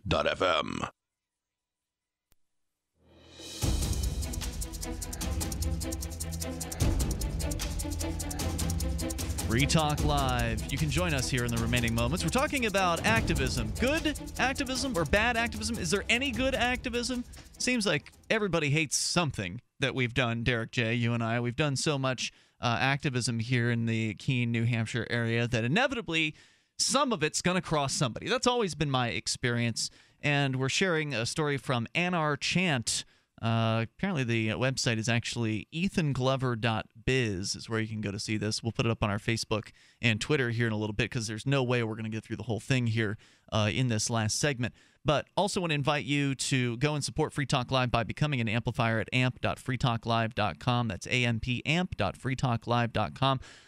You can support the show for $5 a month and support getting us on more radio stations around the country so more people can hear the ideas of liberty. Go to amp.freetalklive.com. You'll get perks, access to special AMP-only features like the AMP-only Facebook group, AMP-only, the AMP-only forum, and more. Go get the details, amp.freetalklive.com. I wanted to talk in greater detail about what I'm calling the successful African satellite fundraiser, but I feel like I don't have enough time to really delve into that here tonight. So maybe tomorrow we'll talk about that a little bit further. But I think it went very, very well, all things considered. I'm writing up an email about it to kind of go over some of the points that I think are the most important. So stay tuned for that. We'll talk more about it. That big push at the end where listeners really came through with just a bunch of money to support getting us on the satellite. One listener ponied up $1,800. Really? Wow. I don't know who that is, but he does not prefer to be named. I've got to say that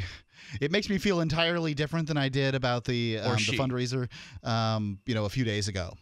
Yeah, it was an awesome little end bump. So we can talk more about that tomorrow night. I don't feel like we have enough time at the moment. I want to continue with the article here by Ethan Glover. He says, to some people, attention from what they call the mainstream media is more important than the thoughts and opinions of the people watching that media. For example, when it came to situations like the Colbert Report in Keene and ambushing Maggie Hassan, that's the governor of New Hampshire. I ambushed her the other day last week. Ian Freeman interview. Yeah, has claimed that even if 1,000 people hate what he's doing, if one person researches what's presented, the job is well done. I agree with that. First of all, I don't know if I've said that exact thing, but I don't care about the numbers. What I care about is reaching the people who want to see what I'm doing, the people who appreciate the kind of work that I'm doing. Yeah, I mean, have you tried to convince most people about the ideas of complete liberty? Maybe 99% of them might be turned off by it, but I want to reach that 1%. There are very few people who are ready for these kinds of ideas. So, right. If it takes some controversial activism for that to reach the front pages of their local newspaper and read about it, great. At least that person is getting the message. It's funny to me how many people criticize activism like the Maggie Hassan ambush while at the same time liking other activism that has also been very, very controversial. I had a conversation with somebody about this last week where they were saying they love your movie, Derrick J's Victimless Crime Spree. And I said, well, Derrick J's Victimless Crime Spree is in the same vein as what we did with Maggie Hassan last week. In fact, there's scenes in Derrick J's Victimless Crime Spree which are virtually identical to what we did to Maggie Hassan. We're just confronting presidential candidates in that Isn't movie. it all Republicans, though? No. Did we do Biden? No, we didn't do Biden. They were all Republicans. It was all Republicans. Just a coincidence. This is a Democrat. Just a coincidence. No, it's not. The person you're talking to is a Democrat. This person's a libertarian. No, the person that was. You said you were having a conversation last week with somebody. I don't remember who I was talking with. That's what I'm telling you. That it sounds to me like the person you're talking to is a Democrat. Yeah, the person was a libertarian. It's fine and dandy that you're arguing with presidential candidates. It's fine that you're running away from police. It's not fine that you're hassling the Democrats. No, maybe it's because they were feds and this person, I don't know who you were talking with, but maybe this person is in New Hampshire and they don't like that you're alienating the local politicians. It could be, or the local activists. You're making them look bad. Yeah, as far as the Maggie Hassan, hassling here, essentially, I don't think that's the worst, by any stretch, the worst activism that's been done by Free Keene folks. And I think that just depends who you ask. Many Republicans are going to be like, yay. And the Democrats in this state have been terrible to the Free Staters anyway. So I wouldn't say that it, from a strategic standpoint, it doesn't look like the worst thing in the world to have done. Well, the hand wringers were wringing their hands as hard and heavy about this one as they had anything else last week, Mark. I didn't hear it as much. He ignores the important point that 999 out of 1,000 is negative attention that has the potential to exponentially grow into a permanent hatred for the people associated with the movement and thus the movement itself. What Ian Freeman and Rich Paul showed to the world, not to me or their fans, is the Maggie Hassan video is that they're a couple of douchebags who like yelling at other people. Fine. Those people weren't going to be convinced anyway. In my opinion, those people who look at the video and see, oh, well, look at this wonderful politician and these people are just making her so upset.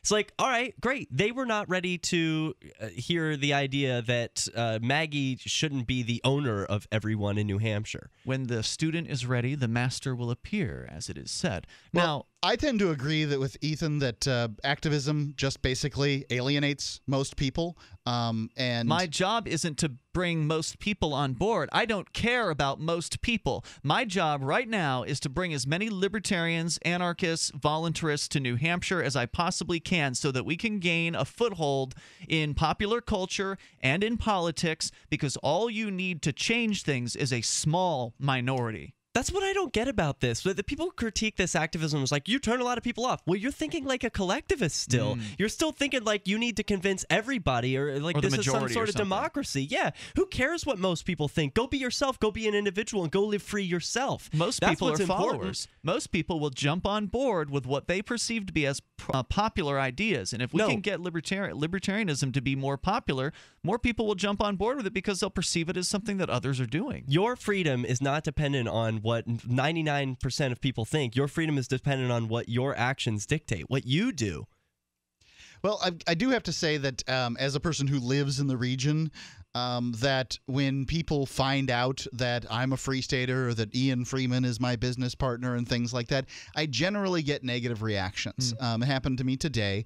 And, I mean, I would prefer not to live in a region where people, in a guilt by association sense, think that I'm a jerk. I just prefer that, right? I hear you, but it's the times we live in, right? We don't live in freedom, Libertopiaville. Right. We are working towards. I am working towards that. I think you are too. If the only way to not be considered a jerk is to keep your mouth shut, then that's not a situation you want to be in. Well, people. So, like I said, be polite. Don't question the governor. People will be upset at you. Well, what do you think that?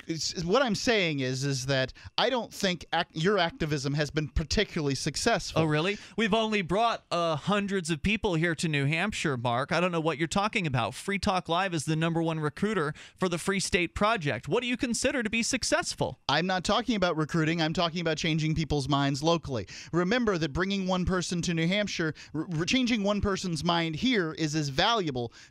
Turning out activists. We've had a guy quit his job at the jail and come be on this show. You want to talk about people changing their minds? We've had that happen to the maximum extreme. We've had some people. Look, it doesn't matter to me what the numbers are, but all that said, if all I was getting was negative feedback for the stuff I did, I probably wouldn't continue to do it. I mean, if all I ever heard from people was, that was terrible activism. Boy, I really thought you were wrong about that. But that's not reality. What happens is people have different opinions. And what I hear from people on the streets is, hey, great job with Maggie Hassan. You did a great job. Thanks for doing that. Hey, I really appreciate it. I've had multiple comments from people. I had one guy walk up to me when I was doing jury outreach last week and say something nice. I had just wandering down the street, or no, he was going into court for jury duty, and he knew who I was, and he recognized me and said thank you for what you did with the governor. Multiple people have thanked me. People from the college have thanked me as well for doing that activism. So it's not like I'm in some sort of activist bubble or vacuum. I'm out in the streets. People can talk to me. They can approach me, and they do, and they appreciate the activism. They must, right? There are people who don't, but I don't care about them. If they say they appreciate the activism, they're incentivizing the activism, right? Absolutely. Same thing with Robin Hooding, one of the most controversial forms of activism here. People love Robin Hooders, but if you listen to the haters will tell you everyone hates Robin Hooders. No, I don't believe that one. Because, I believe it for their perspective. Because in their world, the people they hang out with are like them. And so, of course, they're hanging out with other people who are going to either empathize with them just for the purposes of, ending the conversation and moving on to some other topic, or because they actually do agree with them and they also hate the state being threatened and the Robin Hooding or the cornering of politicians. Well, I would like to point out that there's all kinds of different statists, and what Robin Hooding does do is bring together sort of Democrat statists and Republican statists to agree that you guys are a-holes. That's true. That's what Stop Free Keene is. And so, there's an amount of that going on. Had an argument with a guy who lives just down the road from me, in that sense. And I had to deal with, him calling me all kinds of names. And he was full of ignorance. He didn't know anything about activism. He's calling people free staters who aren't free staters. Yeah. But whatever. Well, that's the only way to correct ignorance is to keep putting it out there. Anyway, that's what we're going to do. Derrick J is over at TheDerrickJ.com. Look for his new video coming very shortly. And we'll see you tomorrow night. Well, maybe we'll talk more about this article then. freetalklive.com. Since time began, tyrants have taken aim at personal liberties. Now there's a movie that aims back.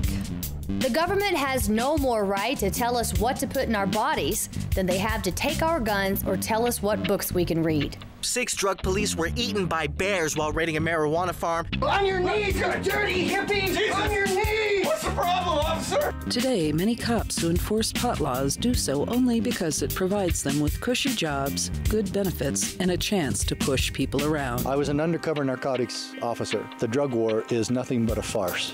The Second Amendment says you gotta keep you and your gat intact. Guns and Weed, The Road to Freedom. A film by Michael W. Dean and Nima Vadati. DVD available now at gunsandweed.com or on Amazon. That's gunsandweed.com. Makes the perfect gift. Remember, that's gunsandweed.com.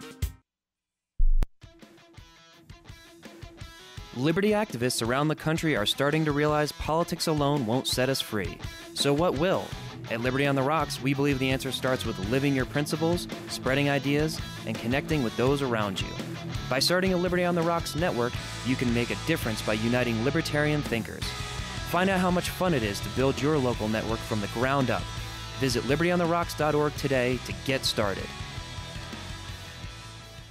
The 3 most important things you can do for Free Talk Live are: 1, share 1 episode a week on Facebook or in some other social networking site. 2, buy the things you buy online through shop.freetalklive.com. 3, give $5 a month to the AMP program. You likely buy all kinds of things online. Amazon is the largest online retailer. You can get what you need at the same prices with free Super Saver shipping by going to shop.freetalklive.com. Please do your online shopping at shop.freetalklive.com. The live edition of Liberty Conspiracy is next, after the news, here on the Liberty Radio Network, LRN.FM. From Keene in the Shire, the Liberty Media capital of the world, this is Daryl W. Perry, host of FPP Radio News for Monday, May 18th, 2015. Silver is trading at $17.64 per ounce. Gold is valued at $1,225 per ounce. And according to BitcoinAverage.com, the average price of Bitcoin is $238. Antiwar.com reports UN officials were desperately pushing the Saudi government to agree to an extension of the 5-day humanitarian ceasefire, hoping to allow a bit more aid to flow into Yemen before the resumption of hostilities. The push was unsuccessful, however, and with the 11 p.m. deadline Sunday evening, the Saudis immediately resumed strikes in force across Yemen. While a fair amount of humanitarian aid was transported to a UN hub in Djibouti over the course of the 5 days, it's not clear how much actually made it into Yemen. Iran's own cargo ship of aid never made it close to Yemen, and as of Sunday night, they were still said to be at least 4 days away from the Yemeni port of Hodeidah, their intended destination. During the 5-day ceasefire, fighting slowed quite a bit, though there were still skirmishes between the Houthis and unaffiliated Sunni militias, and Saudi warplanes launched a few strikes here and there. FPP Radio News is brought to you by Bitcoin Not Bombs. Bitcoin Not Bombs is a launching pad for nonprofits and social entrepreneurs into the financial freedom of the Bitcoin economy. Bitcoin Not Bombs offers premium publicity campaigns designed to facilitate an organization's adoption of Bitcoin as a payment system and to fully capitalize on that decision in their fundraising efforts. Bitcoin Not Bombs is fully committed to being the hub of the nonprofit sector of the Bitcoin economy, maximizing the potential cross-promotion of all our clients and commercial partners. To learn more, visit bitcoinnotbombs.com. UPI reports at least 9 people were shot to death after rival biker gang members opened fire at a restaurant in Central Texas on Sunday. According to police, 3 rival biker gangs began fighting at a restaurant in Waco while multiple police officers were outside in the parking lot arranging protection for citizens. The fight started in the restaurant and then spilled outside. The officers were reportedly in the area because they had anticipated possible trouble at the restaurant, which has been the scene of ongoing tensions between bikers in recent weeks. Waco Police Sergeant W. Patrick Swanton said, "We had officers on the scene. We expected issues." Investigators said the brawl began with punches and kicks, but escalated quickly to include the use of chains, clubs, knives, and finally firearms. Several people were shot, according to police, and at least 9 dead. 8 of the victims died at the scene. 1 died at the hospital later. Several others were wounded in the fight. The police posted on their Facebook page that the Central Texas marketplace was closed following the shooting. District Attorney Abel Lorena reportedly told police 2 weeks ago that trouble had been brewing among the biker gangs for some time. The officers at the scene engaged the gunmen in the fight, firing their weapons as well. However, Waco police said that no officers were wounded in the gun battle. Police later responded to a crime scene at the Waco Convention Center and a gathering of bikers at a local truck stop. However, it was not immediately known whether either of those incidents were related to the restaurant shooting.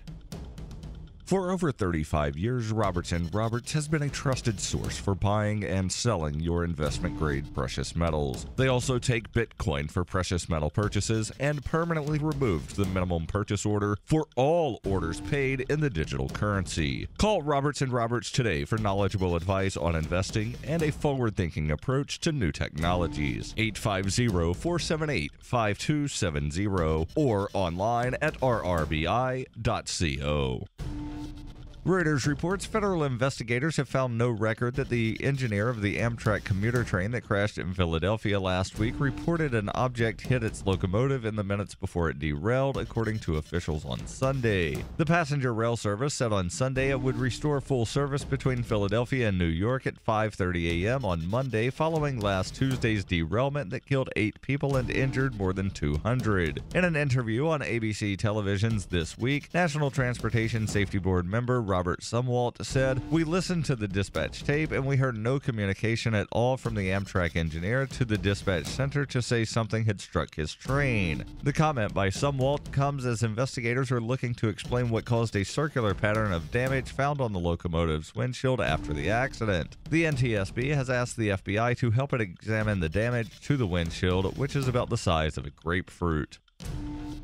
This has been FPP Radio News, online at fppradio.com. Scientology minister Frank D. Linehan was arrested this morning on 471 charges of molesting thetans. The popular 56-year-old minister was reportedly taken into custody after an investigation revealed this week that he sexually abused dozens of thetans in the past year, with many of the ancient alien spirits being as young as 65 million years old. Church members left these thetans alone with someone they trusted, and Mr. Linehan clearly violated that trust. According to police reports, the abuse continued as recently as last week when Linehan forced a 70-million-year-old alien spirit to perform oral sex during a level OT2 solo auditing session. Since the allegations against Linehan surfaced, more and more church members have come forward about thetan abuse. Despite the church's efforts to recover from the incident, the scandal may alienate a whole generation of Scientologists. I don't see how they can expect anyone to continue moving up the bridge to total freedom and achieve clear after this. This is the Onion News Network.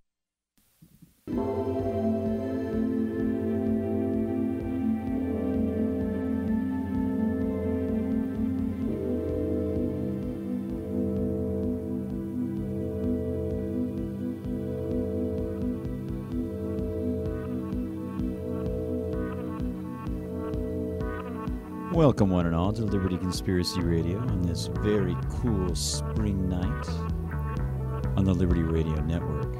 Yeah.